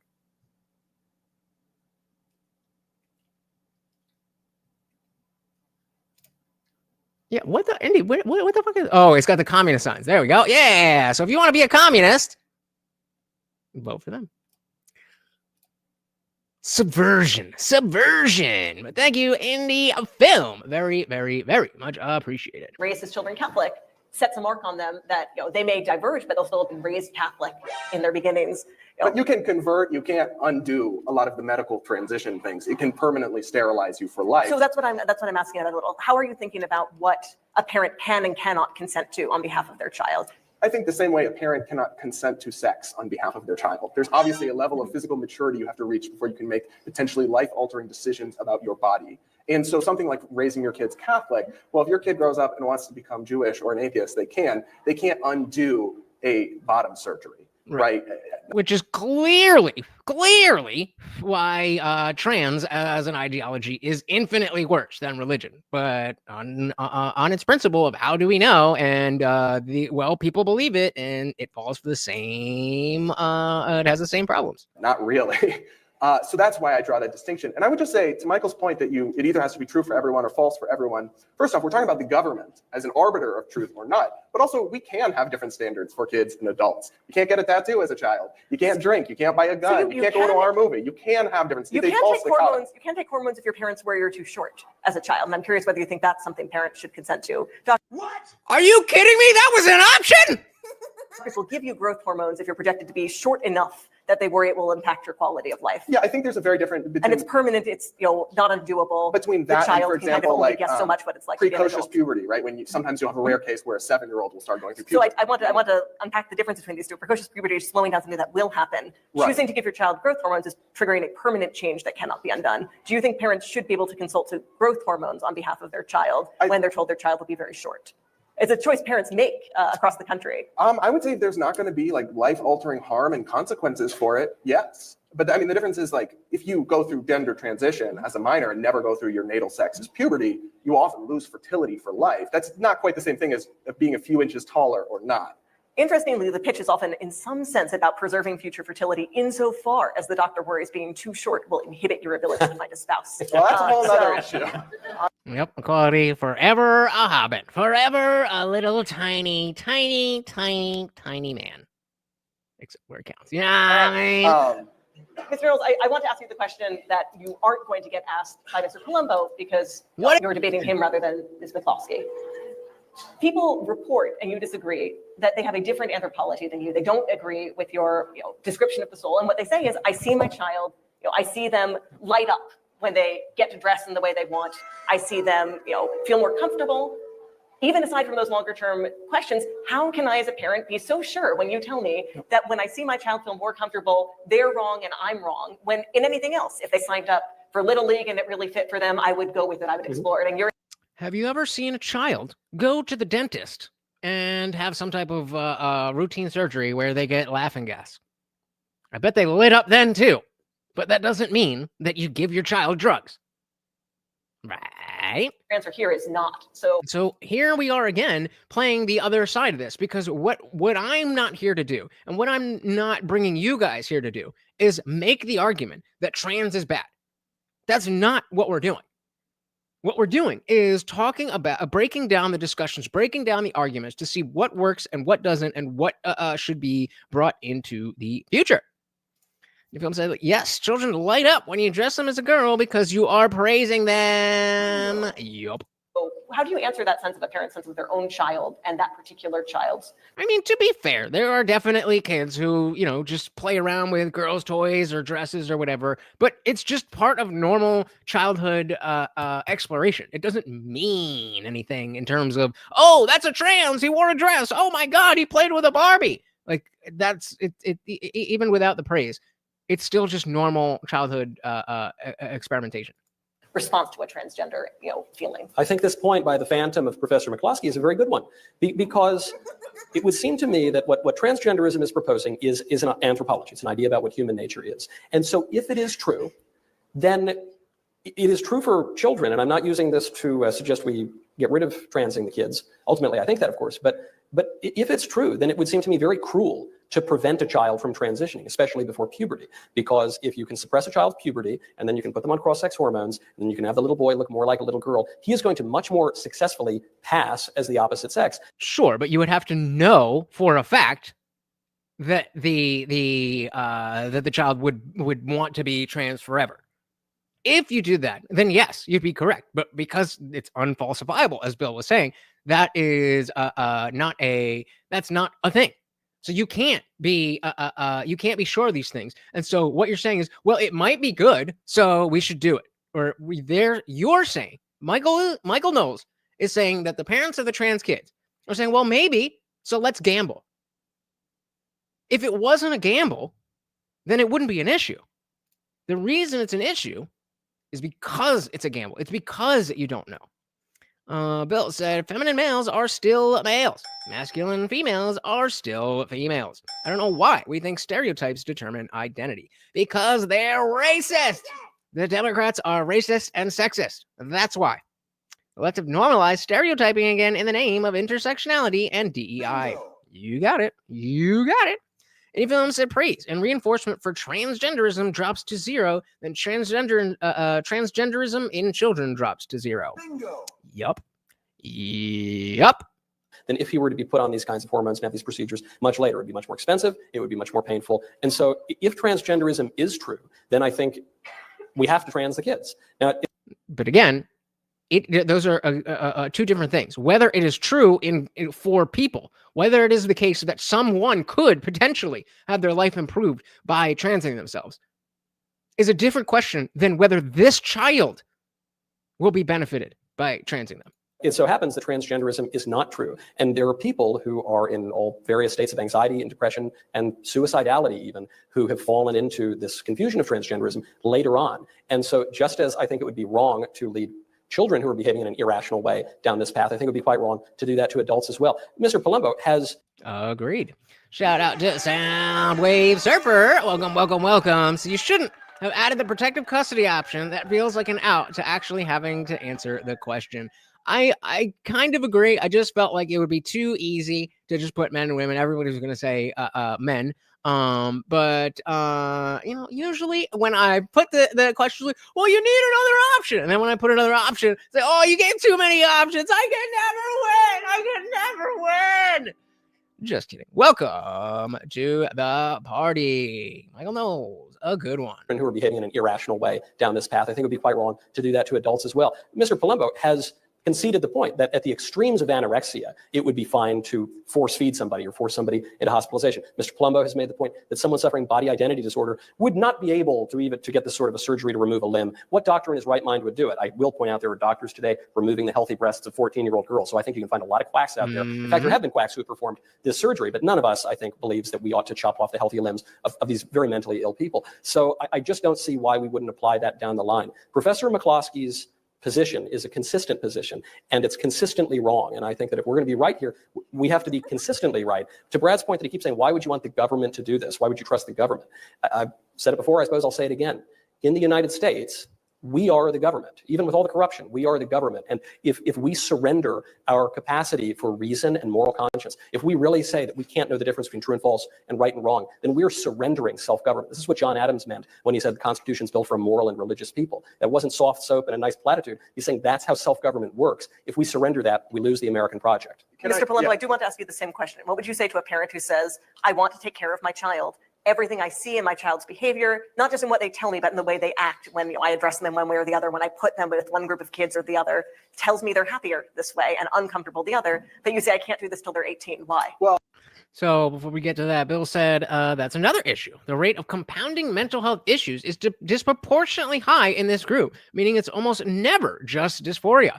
Hard to separate out the real issue. And that's where the social contagion stuff comes in. As IndiePhone was saying, if the praise and reinforcement for that drops, then I don't know if it would be 0, but it would be damn near 0. And then the kids who are falling into this would be able to have the issues that they actually have addressed properly. 80%. How many kids will grow up to just be gay if left alone? 80%. 80%.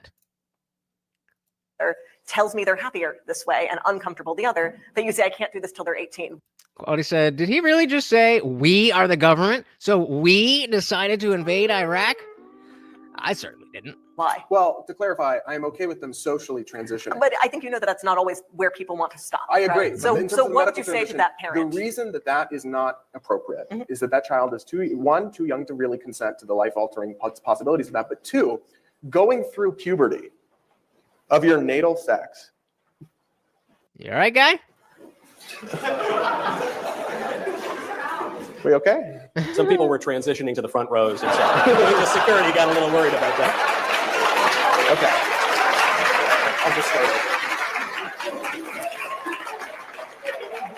So So again, I'd like to ask the question again, because I think the reason the noises are so loud out there and the reason everyone got quiet when we saw someone moving is that people think the stakes of this question are high. They are. And that parents worry if they listen to you, Mr. Polumbo, and wait and act later, they may not be taking care of their child or loving their child as they are. Mhm. And it sounds like you're all right with them doing that later, but not earlier. And I think that's a big burden of proof for that. So question. I understand completely, and that's why I think this is a really complicated issue. I don't envy a parent who has a child with severe gender dysphoria. I can see why they would be incredibly torn on what the right thing to do is.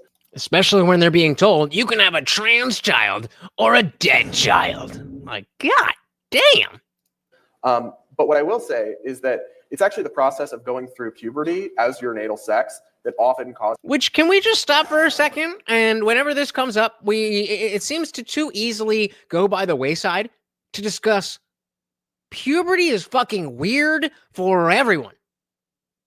I mean, I'm maybe one of you are exceptions, but as far as I understand, as far as I experienced, puberty was not fun. Puberty was not a time of, oh, I know exactly what's going on here. So that's already a part of the equation for everyone. Causes gender incongruity to desist. So the problem is that now they go on puberty blockers and they do cross-sex hormones. They never actually go. That's why previously, decades ago, when you had gender incongruent youth, many of them grew up to be gay men or lesbian women. And that was because when they went through their puberty, they reconciled their gender. They realized the things they were feeling didn't mean they were actually. Is there a trapped in the point wrong after a body. certain trial of puberty where you'd feel comfortable with a minor transitioning, when they say, I've given it a good shot, Mr. Polumbo, like you said, this worked for some people, it doesn't work for me? That's why it's so hard to have the government come in and set a one-size-fits-all rule. I have also said that, I think the age of consent should be 18, but in some states it's 16 or 17. It would make sense to me then that in those states you could also transition gender at 16 or 17. But I don't know exactly where to draw the line. And that's part of my point here, is that Michael keeps saying transgenderism is false. And if it is false, it should be banned. I don't believe the government should be in the business of banning false ideas. Michael's also said that transgenderism is a false religion. So then we want to ban. I believe Christianity is a false religion. Should we ban that? No, we should not. Religions. I'm wondering what happened to freedom of religion. I told you. What did I tell you? Didn't I tell you? Because I told you. And when did I tell you? A long time ago. And what did I say will happen when I told you? Exactly what just happened. What happened to freedom of speech? And also, the average federal bureaucrat has the politics of Elizabeth Warren. And I know you can cite noble things about self-government, but the truth is we have a bloated bureaucracy that does not represent the American people. Not so much anymore. Shout out to Doge. It is an entrenched political class with politics much different than yours.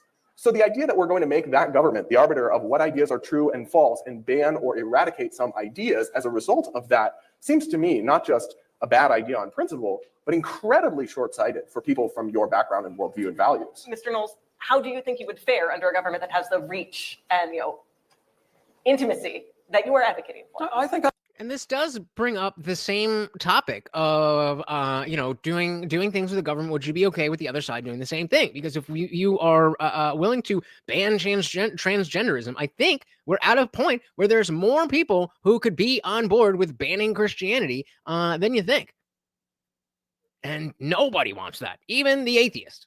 I would fare fairly well. Well, this atheist. Because, well, I agree with Brad's point that we have far too many bureaucrats on the federal payroll. The recent upending of laws concerning sex and gender have come from elected and appointed officials. Come from the 4 minutes left on the Swoggle, guys. Let's get Morty his peanut butter. Supreme Court, appointed by presidents. It's come from legislators in Charlotte, North Carolina, and all over the country. So it has been from representatives of the people and appointed officials who've been appointed by representatives of the people, and the people change their minds. That's one of the features of democracy. And so, unfortunately, the Supreme Court in 1973 decided that there were some imaginary right to abortion, and this error persisted for a long time. And then 49 years later, the court reversed that decision. In 2020, the Supreme Court made an error and decided to interpret civil rights law protections for sex as being protections for sexual orientation and gender identity, which ironically undermine civil rights protections for sex by allowing the men to play on the sports teams and go to the bathrooms. And so in this case, I know, Brad, you keep suggesting that I want this very narrow authoritarian totalitarian view. I don't. There are all sorts of questions where I'm happy to leave things pretty open, but on certain issues where only one side can establish its principle in society. We have to come to conclusions, and I would come to the conclusion that has prevailed for all of human history, not the one that cropped up 5 seconds ago.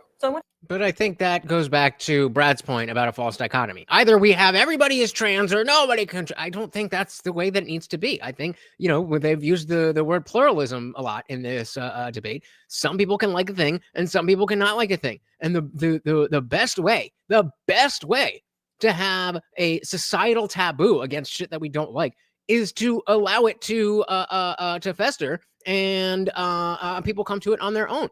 When the state is just determining things, then people want to fight that. Bill said, hospitals can ignore parents' wishes and give a blood transfusion to the child of a Jehovah's Witness in contradiction to that family's religion. The state steps in even against religion sometimes. It can step in here if it so chooses. So I personally would be with the parents here. So I feel like I don't see how you can say. So, okay, so then what is your argument against the Church of Trans? If they have the Church of Trans, and now it is a official religious practice, what is your argument then?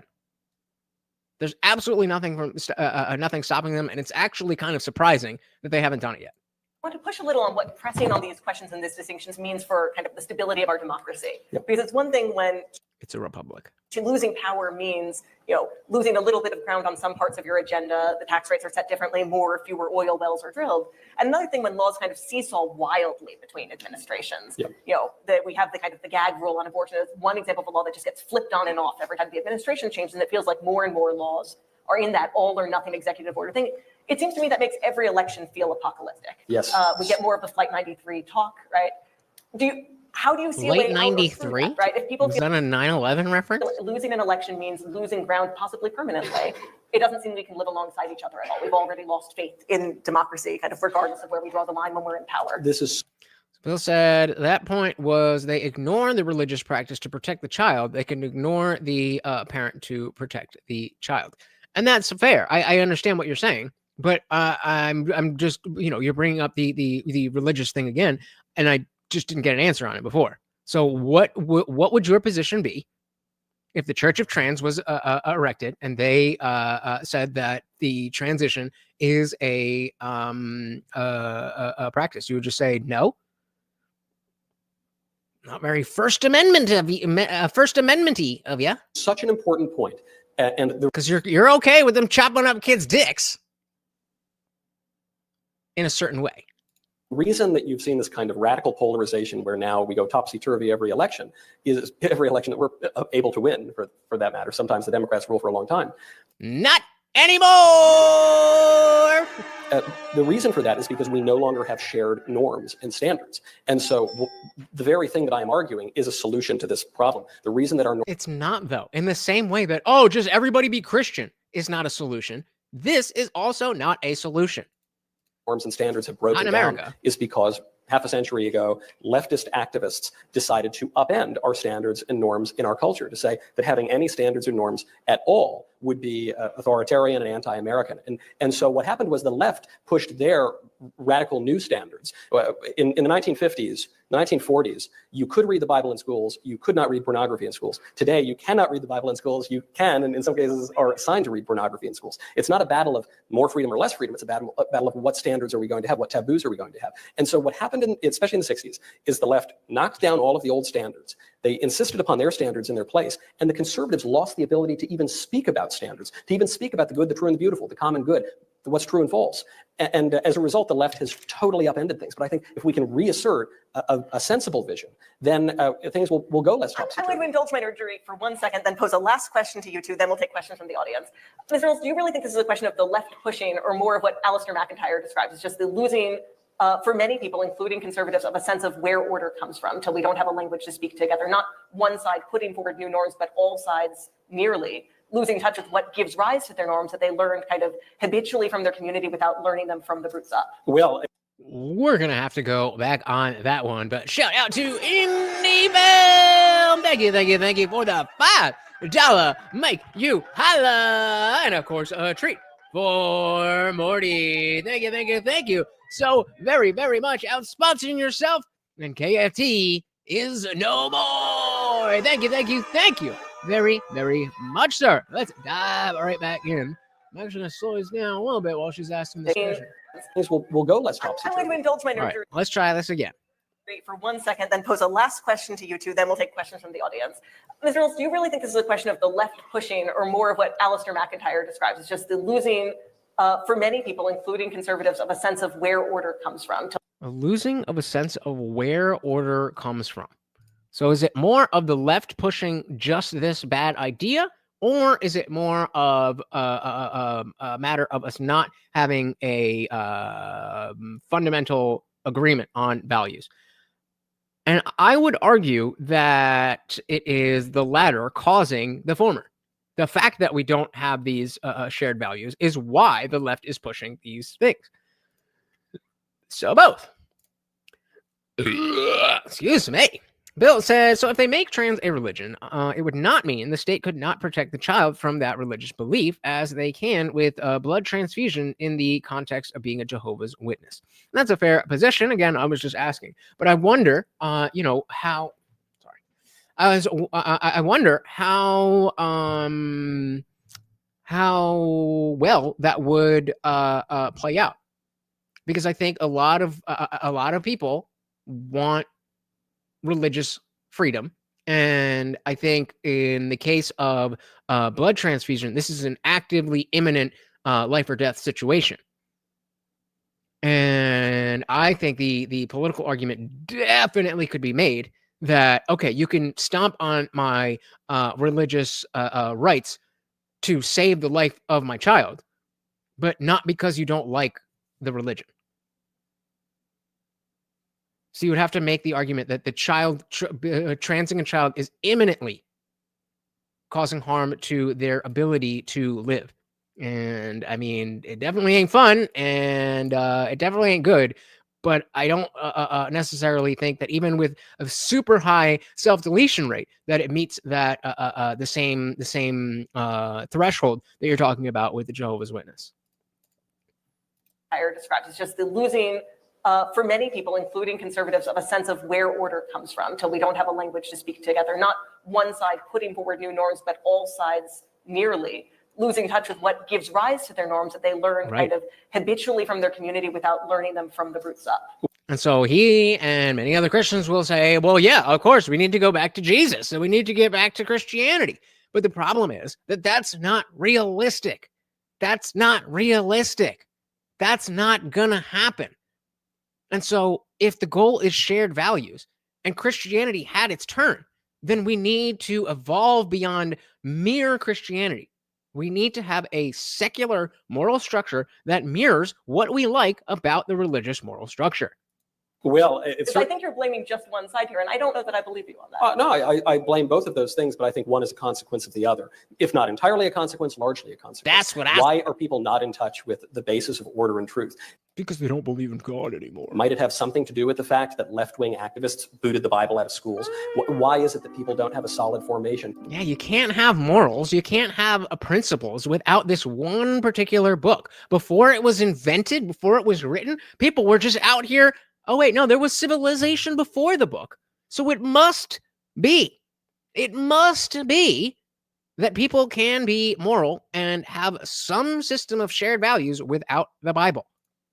About the grounding of our government and our public life. Might it have something to do with the fact that a judge decided that preachers can no longer speak about political things, that religion now has to be merely a private matter for the inner closet of your own consciousness rather than a matter of public life? No, it just can't be a direct influence on legislation in a country where we have a separation of church and state.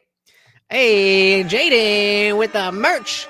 There you go. Hope you guys enjoy it. Thank you so very, very much. Bill said, realistically, Western civilization devolves into debauchery and eventually total decline. Hedonism and decadence comes before the fall in many civilizations, which is why we need that moral structure to fight the hedonism and decadence, even though people are not adhering to religion. If you make the dichotomy, either we have religion or we have hedonism, people are going to pick hedonism. You can like it or hate it. It is what it is. To me, these are not separate questions. And I point to the left because they have been so conscious and intentional about this kind. Right, but again, this is the false dichotomy that either Christianity or hedonism. And like I said, that is a false dichotomy.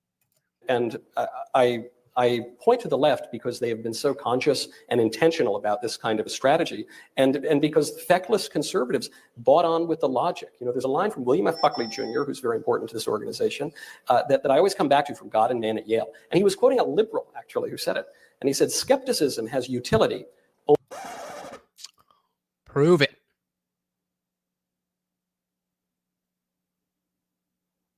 Oh, you can't.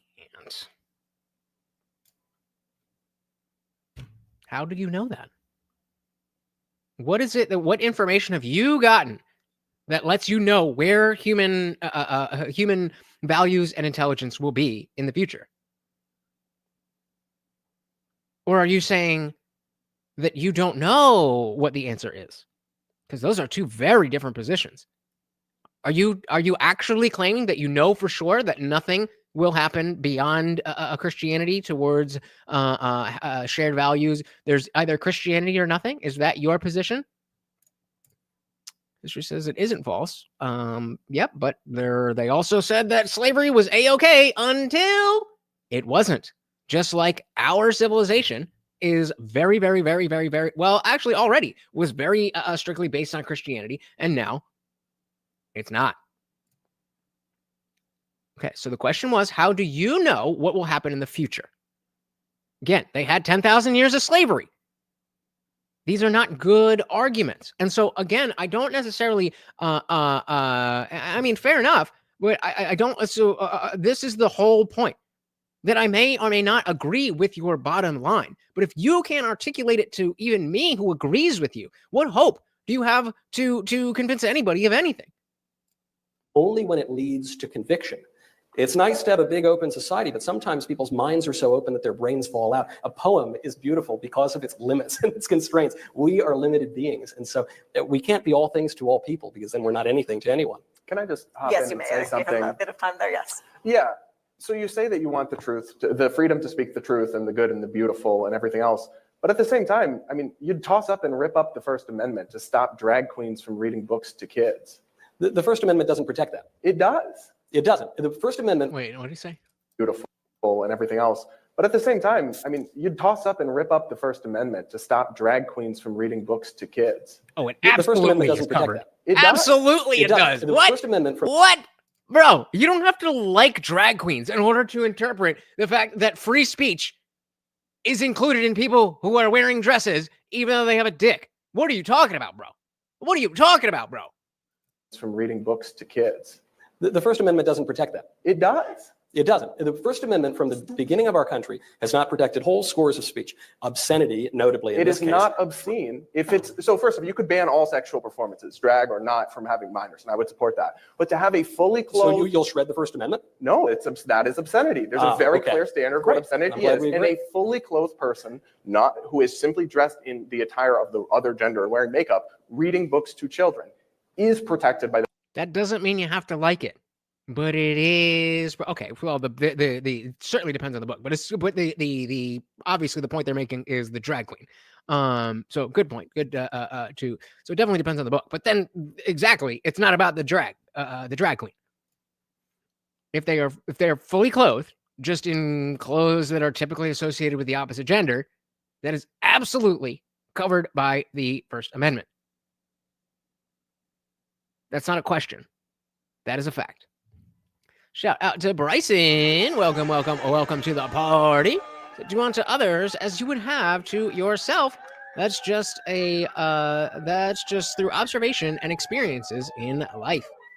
Yeah, it's almost like you don't need a book to tell you that. The First Amendment. Brad, for much of our country's history, cross-dressing was illegal throughout We the had country, the including Alien in San Francisco. Sedition Acts. We by the had way. slavery just because We we didn't always live up to We the still have values. one of the Alien Sedition Acts. That's But they're not for another enforced. But so I'm saying just because we had things in the past doesn't mean they're actually consistent with our rights and time. I values. suppose what you're saying. Scary is not illegal. Again, I don't like it any more than you do. That doesn't mean it's illegal. Saying though, Brad, is Michael, your view is anti-American and it's not consistent with the First Amendment. And what I'm pointing to is the people who wrote the First Amendment, the people who ratified the First Amendment, the people who lived in a country under the First Amendment for the vast majority of our country's history, they all agreed with me. And people in very recent times have started to pervert the meaning of the First Amendment to kind of agree with your. The people who wrote the First Amendment also wrote the Alien and Seditions Act. So now you're saying the First Amendment's no good. Me neither, Bryson. Me neither. I mean, it's got some good stuff for sure, but it's lacking a lot. Sure, but the text of the Constitution and the principles outlined are what's important, not the imperfections of the people that drafted them. About where you see those principles and what they lead to. Because I think there are two ways to interpret what we want out of free speech, and I know which side Mr. Knowles stands on, so he's not getting the questions. One is that free speech, open discourse is a good in and of itself, possibly to avoid coercion or too large a government that would be needed to suppress speech. But the other view, which is the view I know Mr. Knowles holds, so he's not going to need to respond to this one, is that the reason we want freedom of speech is to arrive at truth in the same way that we want peer review in scientific journals, not so that there's ultimately a... So what you're saying is we can take the ideas of Christianity and build on them to have better ideas. Agreed. I thought before you were saying that Christianity is the best it gets, but now it sounds like you're saying the opposite. panoply of voices, but so that by hearing everyone out, we wind up with one voice speaking one thing that is true. And I'm curious, for you, Mr. Polumbo, do you see the point of free speech as an end in itself of protection from coercion, or as a tool to slowly, gravitate towards one thing that is true, and free speech is a tool that gets us there, but not the good we are pursuing? So I definitely reject the utilitarian view of free speech. I think to some extent both can coexist, in that I think the best ideas do win out over time, and that sunlight can be a strong form of disinfectant. As long as we do have that free speech. Shout out again to Indie Film. I was going to be a dick and purposely not read this. But he said, I like when you read my posts. Well, I like when you make posts. So thank you. And of course, every donation comes with a treat for Morty. Thank you so very, very much. That's what I'm saying. We have lost the root of moral underpinning, which has led to moral relativism. So maybe we need another moral underpinning that's still based on the things that you're talking about in Christianity, but are not that do not require buying into truth claims that are unfalsifiable. Because as you very clearly mentioned before, unfalsifiable claims are not very helpful in determining the truth. But there is utility in and of itself of letting man be free to say wrong and false things. And that tell is me the kind about of what, tell me society. about what you like about that, because you've rejected one version of it. So what is the good you see in doing that? That's the most fundamental aspect of what if you're not free to speak, you're not free to think, right? That is one of the most fundamental things about humanity. I'm going to press one more time, just because for the interest of time, I'm going to do it more briefly than I Get know Mr. Knowles would. Get him! Get the gay! Get the gay! He's gay! Get him! That's a joke. What is the good of being free to think?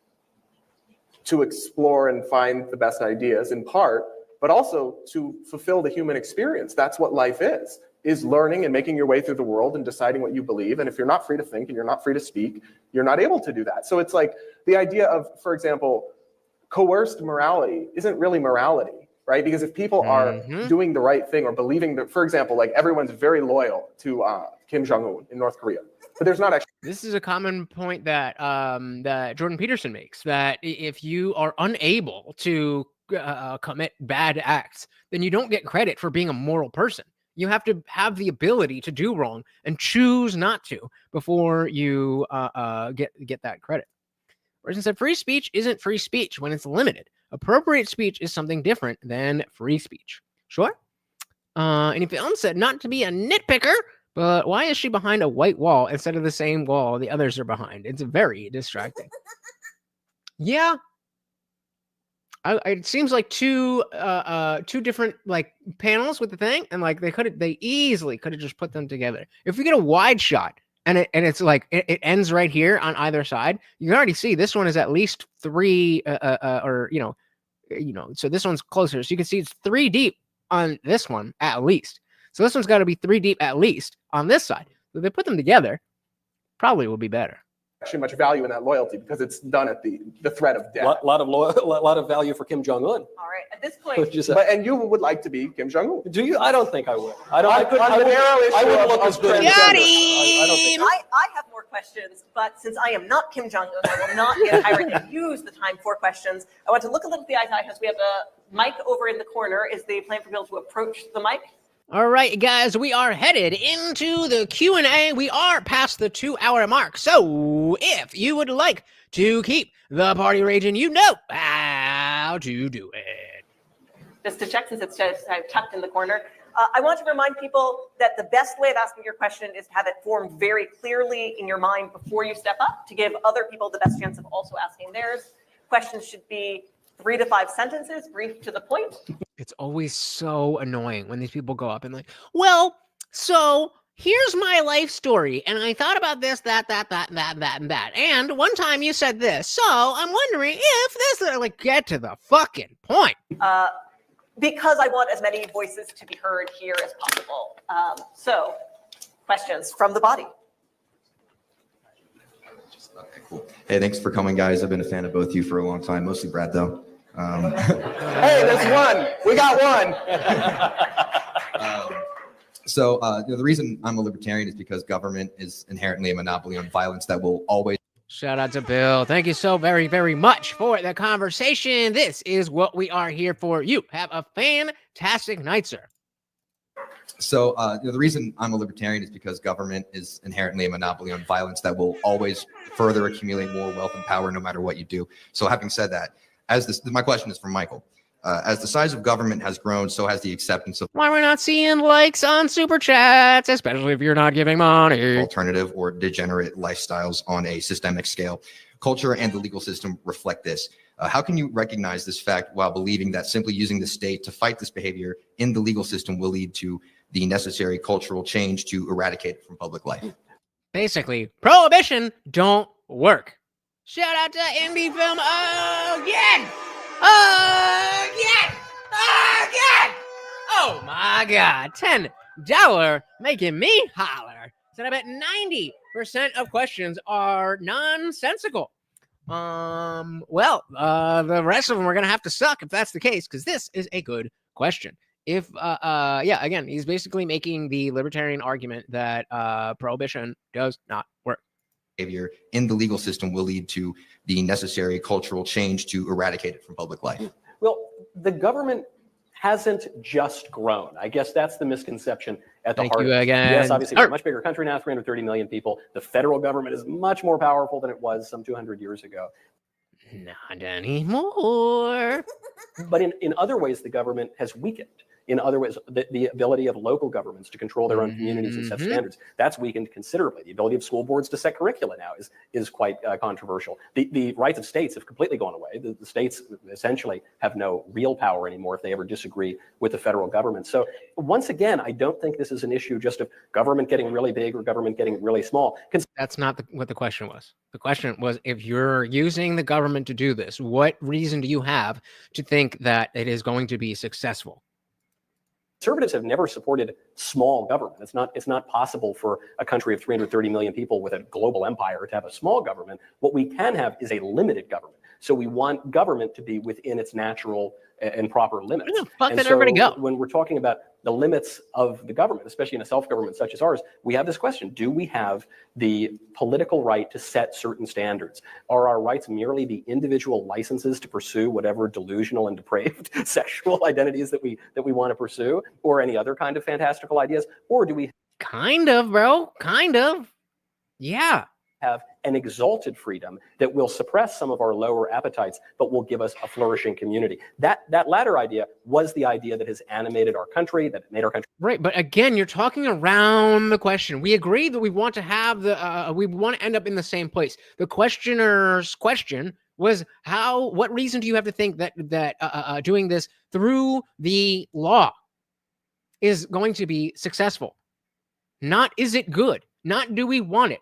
What makes you think the state is going to be successful at eradicating trans ideology by making it illegal?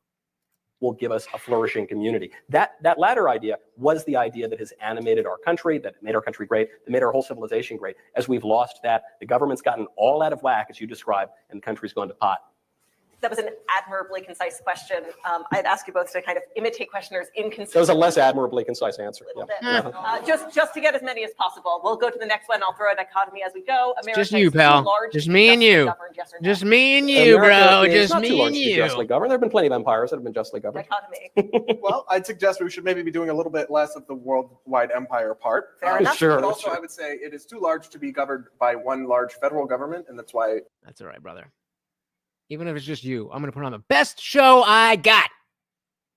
That was supposed to be a little bit more dramatic with that, but the best show I got. empire part. Fair enough. Sure. But also, I would say it is Oh, too yeah. large. Now to be it governed really by- is just you. It is just, it is just you.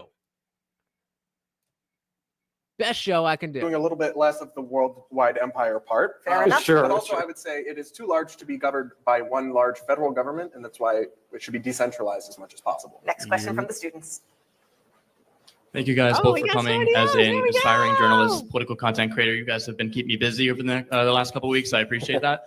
I'm a senior at Point Park University. It's probably about 15 minutes from here.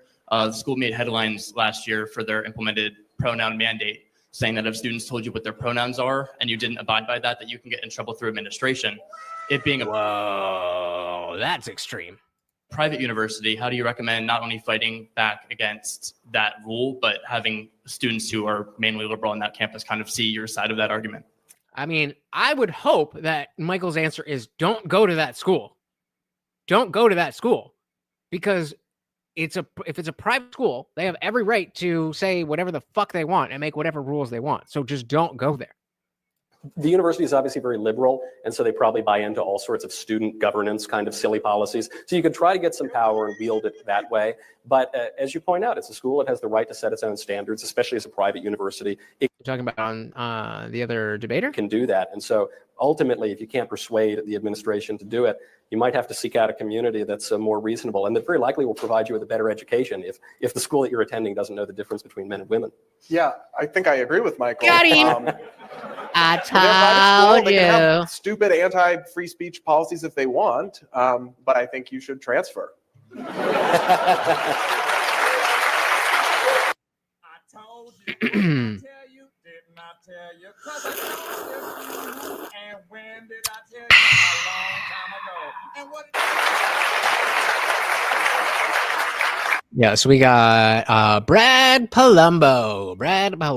He has his own channel. He does a half-hour show every day where he talks about the daily news. Good show. I mean, nothing to write home about, but definitely a good resource. The thing that I am looking for, this is the most recent thing I'm seeing from you, Dietrich. The other thing I'm looking for is a channel that clips up more left-leaning stuff, because now that I'm doing the daily videos, it is more in that's more in the news space, whereas this isn't news. This is 2 years old almost. But there's a channel called Liberty Vault or something, and there's a lot of Dave Smith posts and clips from other podcasts and so it's a good hub for different stuff that's going on the right. But I would like to see more stuff on the left. So if you guys have a channel that what is the fucking word? It's starts with a C. Coagulates. What's the word? But they collect a bunch of left-leaning clips. That would be ideal, and will make my videos better. Let me know. We all want to. Oh yeah, for sure. My bad. All right, we're down to Mr. 50. Polumbo. Oh, it's a woman. It's a woman. Put a 1 in the chat if you think it's going to be a good question from a woman. Polumbo, it's awesome that you could come here on such short notice. How much did they pay you to do it? A lot.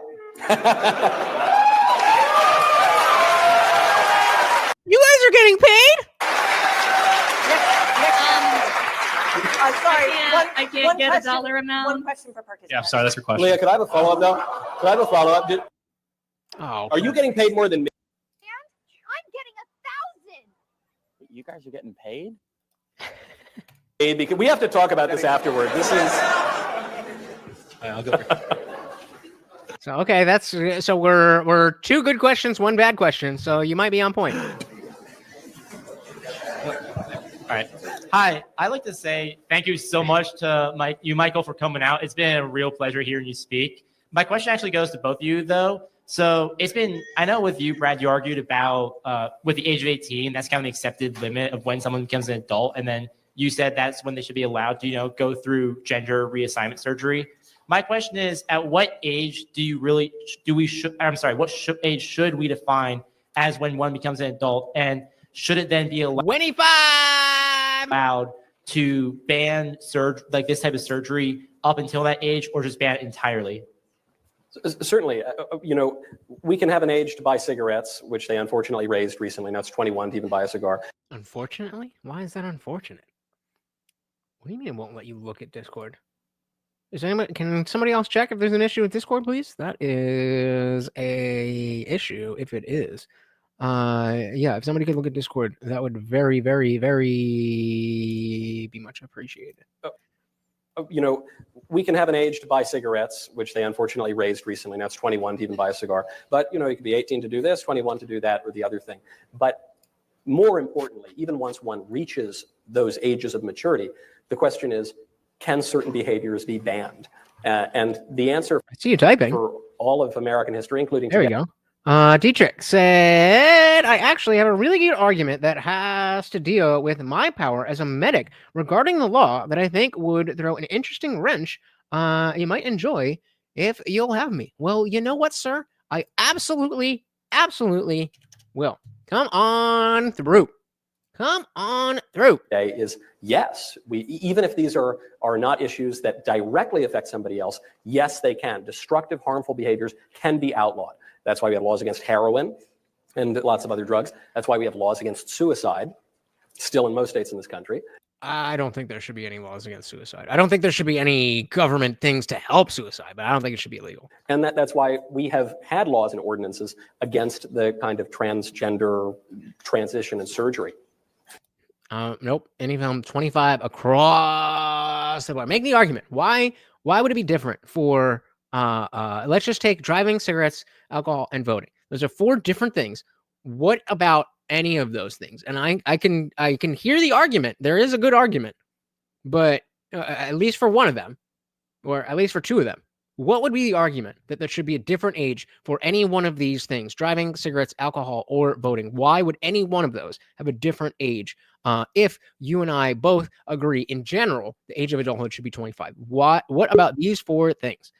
So Dietrich will just finish out this question and we'll welcome our guest. Laws and ordinances against the kind of transgender transition and surgery, because we can know something about reality. That's the premise of our government.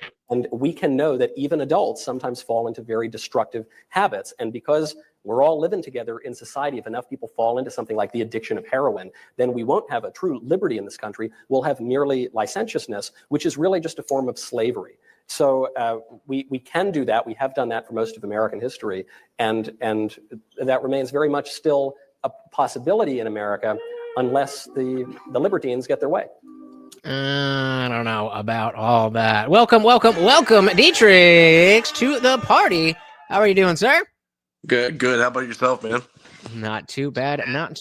So you said you have a really good argument that has to deal with your power as a medic regarding the law that, go ahead. Yeah, absolutely. So one rule that we have as a medic, and it's actually part of our protocol that we, anybody who has any sort of off mental, if we come upon somebody and they're just not acting right, if a family member calls, says they're not really responding right, we ask them essentially 4 questions to check their attachment to reality at the moment, to see if they're functionally capable of making conscious decisions for themselves.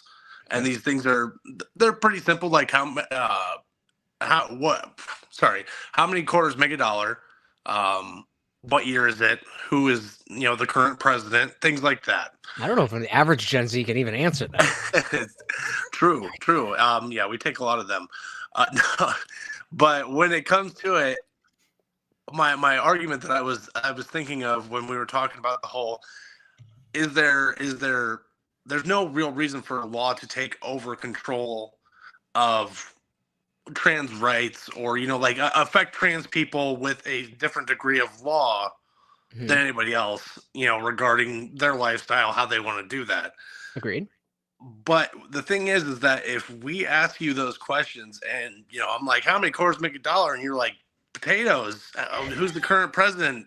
Barbara Walters. If you give me those wrong answers, I have the legal right to make it known that you are not cognitive with reality. You're not fully there. You're not realizing reality. And that means that I have the right, if you do not come with me, I can have the police come and they will force you to go with me. It's something that we have. I don't fully agree with taking control over someone else's person, but if you're not able to live in reality, if you're not able to be a part of reality in that moment, then I do have that right to do that. It's just a part of the law that Dramatic rule. If they have blue hair, they're crazy. So they're venomous, so you gotta be careful. So in relation to the trans thing, so actually before we bring it to the trans thing, let's just say it's somebody who is like schizo, not all there, and they hurt themselves. So what exactly is your position? Well, no, it doesn't even have to necessarily be that they hurt themselves. It could be that, Grandpa Joe, he just, he's normal all the time. He's been doing fine. He gets around, walks every day, goes out and does the yard work, but he's really off today and he's having some issues. If he tells me, potatoes and Barbara Walters, I'll say, okay, there's obviously something wrong going on here, mentally. So I request, well, I don't even request, I demand that you come with me to get checked out at a hospital. Now, what I'm saying in regards to trans, and yes, it is a little bit of a stretch because I'm not expecting a transgender person to just be like potato Barbara Walters, but and even the other, the person that's debating Michael Knowles, he even states there are two genders. I feel as though if I have the ability to take somebody in because they can't live in reality, then there would be a justification that if you can't recognize that there's two genders, that you are actually this, and we have to medically treat you as what you are and not what you identify as, you're living in a state of delusion. So therefore, I'm more so, I thought the idea would be more open for you to kind of grab at, give your opinion, because I think it's kind of crazy that we can do that, because it's kind of like I said, I don't really know how I'm sure it's necessary sometimes. Yeah, sometimes it's necessary. And so my question then would be like the not living in reality. I don't think, and correct me if I'm wrong. So you're an EMT? Correct. Okay. Yeah. So if you, the reason I brought up being hurt is that that gives you your main purpose of being there. So let's say some 20-year-old girl just, trips over whatever and breaks her leg. She calls 911. You guys show up and she starts acting weird. And you ask her these questions and she answers the questions fine. But then you realize that she wholeheartedly believes in astrology to a strong degree. I don't think that would fall in line with what you're talking about, specifically if they could answer those questions, right? I mean, true. I mean, if they told me that, the opal god, is the president, and then that would be a reason where I could do that.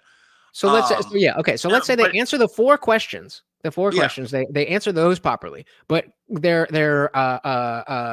they've shown signs of not being in reality in some other way that's not directly relevant to the issue at hand. That's what I'm trying to get at. And in the same way that somebody could be kind of out there, Right. it has to be relevant to their direct well-being, right?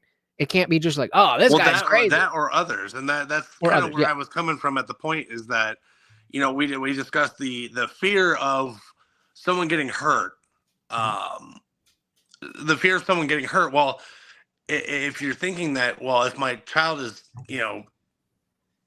put in a situation where they have to be, shown like drag queen story hour, if we think that's harmful, if we think that putting that person right there in that position could cause harm to the children, could cause harm to, the well-being of the people around them, I kind of see that as similar to the situation, although that transgender person may be, completely fine and talking, but it's like I was saying earlier in the chat, I feel like it's either I feel like it's either a sexual kink of degeneracy, Oh, or definitely. it's a delusion of, a broken mind. Sure. And so really when it comes down to it, none of those should be exposed to children. I don't think that we should have, we shouldn't really have people who could potentially be in an insane asylum. And I'm not saying transgender people in general, belong in an insane asylum. I'm just saying we don't put people that would be in a mental asylum, we don't allow them to get on a bus and go to Chuck E. Cheese and hang out with all the kids, because that's a potentially dangerous situation. Right. But again, to hone in on the actual, like let's give a hypothetical situation so that we can narrow down. And I'll just give you some context before, because I'm thinking, obviously, as an atheist, I don't believe in religion. And so if you were to deal with somebody and they were religious, then that sounds well, I've been here before. I know your whole stick. There you go. We've been buddies for a while, so like that's why I'm trying to keep that out of it. Is like I won't bring up religion. Yeah. So the question then being, if we have a trans person who just happens to fall and they call 911 and you show up and you want to make sure their mental faculties are there, that you ask the 4 questions, they're on point with the 4 questions, they know the date, they know their name, they know all of that stuff, but they say that they're trans and they accept that you have to treat them as their biological sex. Even though they're not living in reality, I would assume that is not enough to get somebody. Oh, no, absolutely. You're 100% correct on that. More so, I'm thinking that, if they know, okay, yeah, my name's Cindy, but yes, I do have a penis and I fell and I, tore my scrotum, that's got to be dealt with, I mean, if it's that much off, if you could finish the surgery for free, we'll take that. But what I'm more so saying, and how you said that, is a transgender person fell. I'm more so thinking, if this is like, at their family's house, or if this is at their own home or anything like that, then yeah, perfectly fine. And if they do that out in public and they accept, yeah, I'm actually I've got junk down there, then great. But I think that if you're living in the delusional sense that you are this opposite thing and you're out in public and you're doing that and you're exposing yourself, not exposing yourself like, check me out, pull a trench coat up. Presenting yourself. Yeah.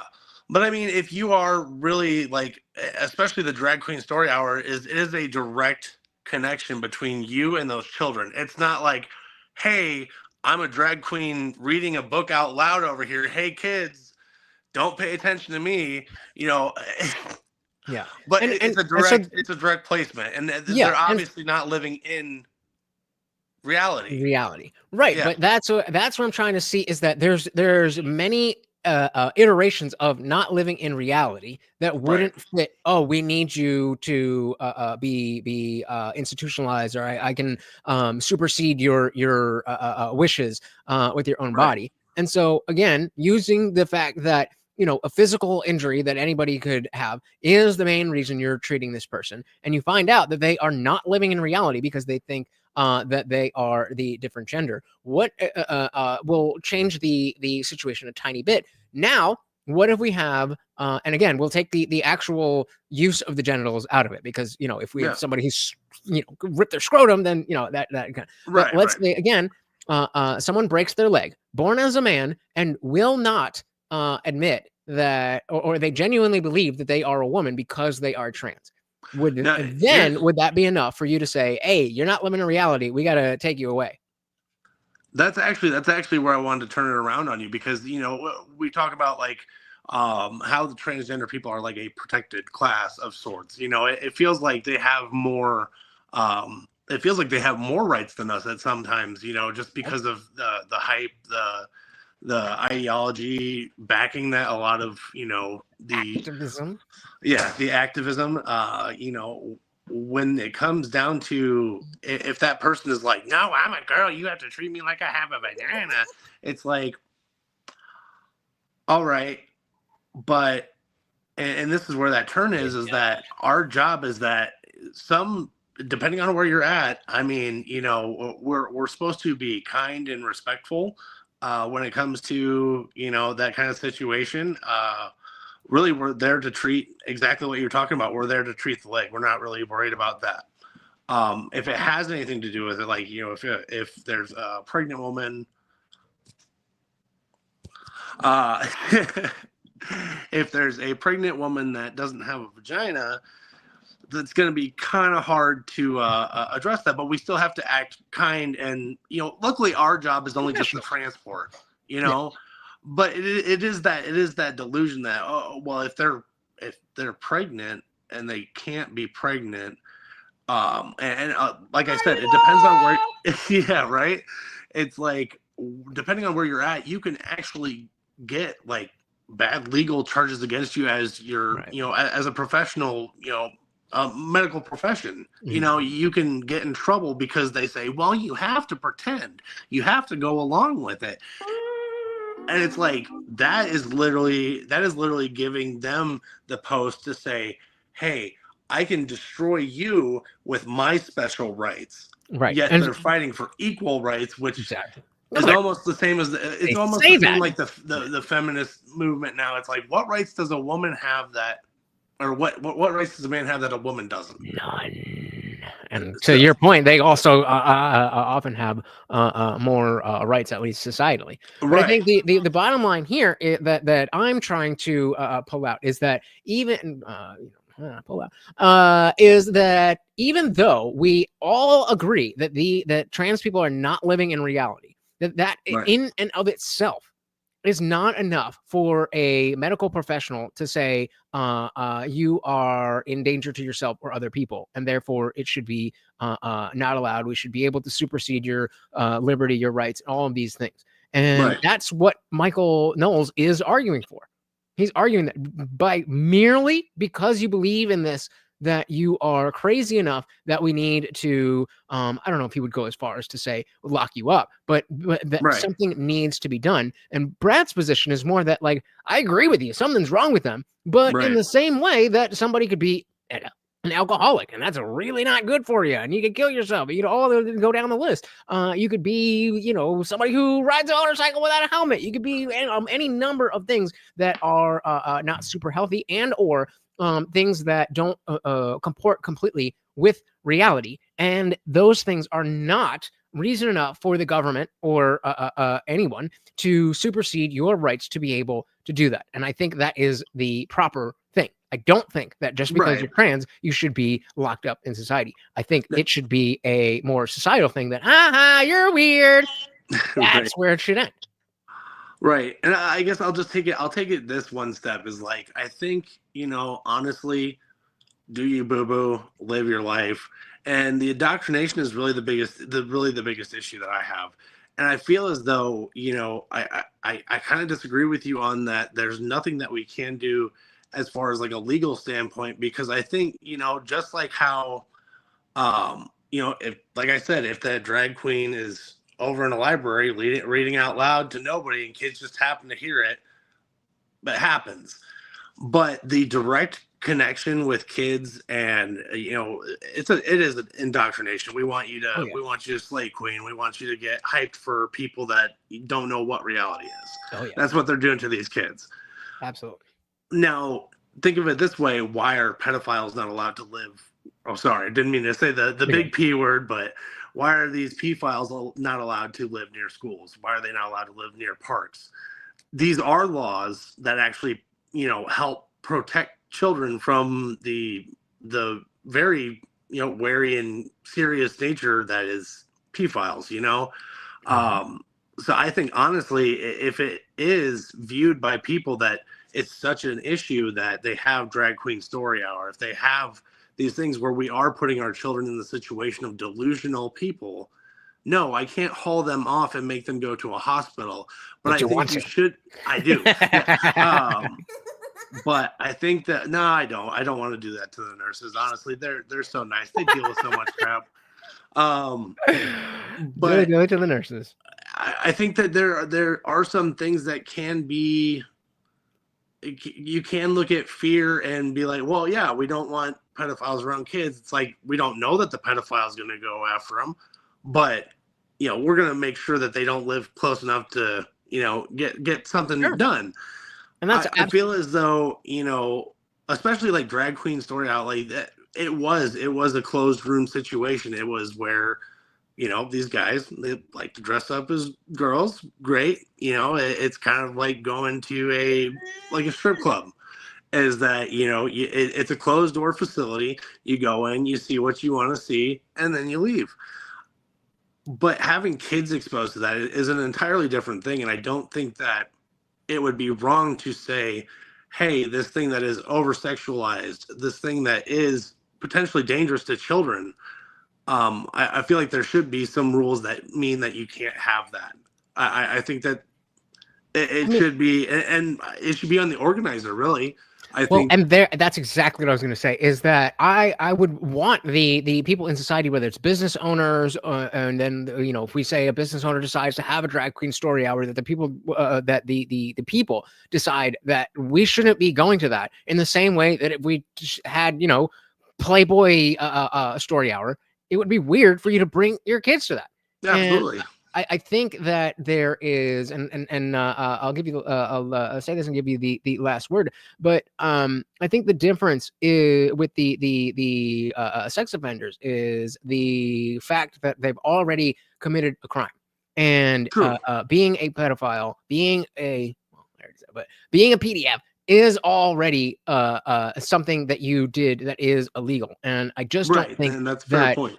Even though there is higher instances of a whole list of bullshit, whether it's crimes or mental illnesses or anything else, I don't think that it makes sense based on our laws to let that be enough to say, okay, here is an issue. I think we, as much as we don't like it, as much as we don't like drag queen story hour, as much as we don't like the transes, I mean, the kids is a different story, but we're talking about adults here. As much as we don't like it, laws exist, and liberty and freedom is important, not only for the things that you like, but for the things that you dislike. So unless we have a direct connection between, because you are going to drag queen story hour, then XYZ bad thing automatically happens, then you and I can hate it as much as we want, but that doesn't make it illegal, and it shouldn't make it illegal. No, absolutely. I do agree with that. Honestly, what I feel should happen is I think Chris Hansen has kind of worn out the whole, To Catch a Predator type thing. I think we should get Chris Hansen to stage like a drag queen story hour, and then as soon as the parents walk in, we're like, have a seat, let's talk. Why are you bringing your kid here? Exactly. To see this tonight. Exactly. And how, not only would that be awesome, but how much more effective would that be than Ron DeSantis and the Don't Say Gay bill, where they can't even get the name right? Right. You know what I mean?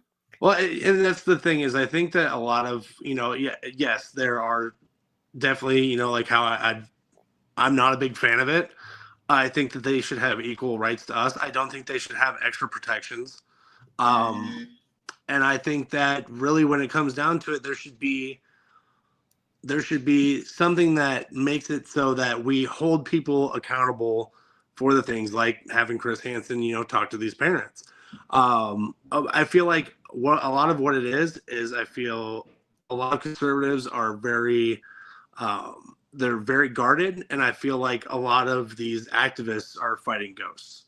Very true. So we're both swinging in the dark, and we're going to connect a few times, but really it's not going to do much damage. We're just going to tire ourselves out. I think you're absolutely right, and that's exactly why if we have our position clear and able to be articulated because of the fact that we have the normal and real position, then ideally it should be the case that we can just argue this out in the marketplace of ideas. Right. It doesn't always work out perfectly, but with something this extreme, it should, as long as people are willing to speak up. It's just unfortunate that the division of, both the sides, we're so far on the sides of the spectrum that, a lot of people can't have communications like this to where, we don't have very unsimilar points. You and I, like, we disagree on a few things, but you can't really get a full-blown activist to talk to a full-blown conservative and truly have any, I hate to say it, any true ground met. And like I'm working on it, buddy. That's really the goal. So I really do appreciate this perspective that you've given because, obviously I didn't know what you were going to say, and I'm always looking to take other people's perspectives and see how it fits with mine, and to try to like when you came up, my idea is okay. Let me see if anything that Dietrich says refutes anything of my bottom line here. And in fact, it did the opposite. And so, hey, word up. I feel even more right. So, and even if people disagree, I think the conversation is so important because of how serious the effects can be. So thank you very, very much for coming up. Anything you want to shout out to the people? Any social media, anything like that? No, really, man. I'm just me. Just catch me in the stream. Fair enough. All right. Well, I'm already in the after party for the members. We'll let Dietrich go. We got a little bit here from Any Film, and then we're going to close it down. But Dietrich, thank you so very, very much for stopping by. I really appreciate the perspective. No problem, man. Peace. You have a good one.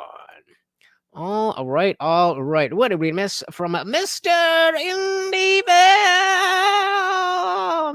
Film? So we're talking about Michael Knowles. So it's unfortunate because he sells cigars, but I think there should be one age for adulthood, driving cigarette. Oh, okay. So, gotcha. You're saying there should be one age for all of them. Plus, okay, gotcha. And his film said, I myself think it should be 18, but if you think it's 25, that's fine, but it should cover everything: voting, smoking, drinking, driving over property, etc. Yep, all 25. Because then it not only puts people in a better position to not make bad decisions because they're young and naive and whatever, but it also completely forgot what I was going to say. What the fuck did I just say? What the fuck did you just say? Come on, man.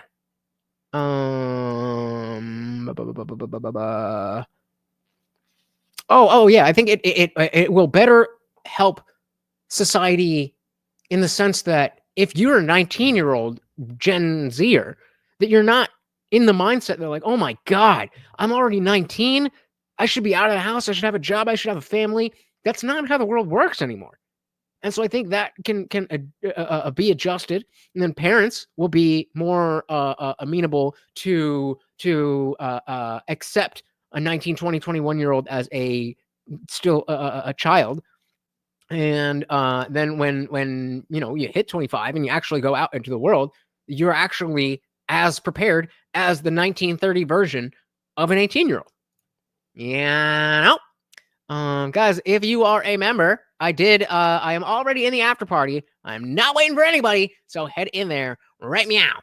Glumdick said, I walk in after a hard day of work and my wife hits me with the, I love how you're speaking for all women when it comes to transes in our bathroom.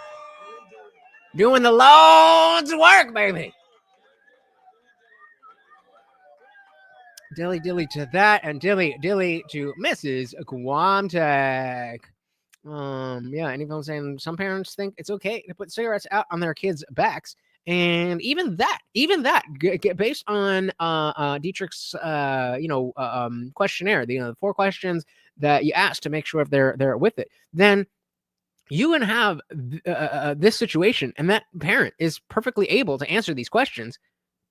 It's just a different issue then. Now we're not talking about somebody who can't operate properly because they don't understand reality. We're just talking about a shitty piece of shit who wants to fucking hurt their kids, which we already have laws and structures for. And I don't think that needs to change how we look at the transes. Everyone said I may just be a boomer, but when I was 18, I was expected to be an adult. I mean,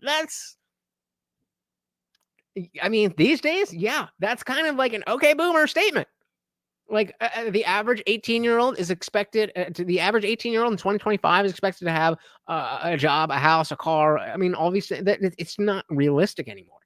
But societally, we look at 18 as that number, and it's arbitrary.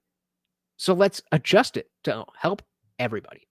That's my plan. I don't know about you guys, but I think I'm fucking brilliant. Let me know what you guys think. Again, if you are new here, please do hit that subscribe. I am live every Monday, Wednesday, Friday, 8 p.m. Eastern, and sometimes whenever I feel like it. So hit the bell so you never miss an Indian Jesus live party ever again. I've been dropping videos almost every single day as well, so you're definitely going to want to check those. I tried to cover some pieces of the Charlie Kirk, Gavin Newsom thing, but they copyright that so quick. So I did a little face cam. Let me know what you guys think. Again, if you are not in the Discord, guys, it's fucking free. It's free. How much shit do you get for free? None? Exactly. Go get your free shit. Worst case scenario, you're like, fuck this. I don't want it anymore. But either way, I want to thank you guys for being here. I know it is a Friday night. You could be doing anything you want, yet you are here hanging out with me and Morty, and it means the world. So once again, guys, this is our co-host Morty, and I have been Lutch, your host, aka the Indian Jesus, here to resurrect the second coming of common sense. Until next time, guys, we are out of here. And look at any film for the real kids, the cool kids. We are out of here. Peace.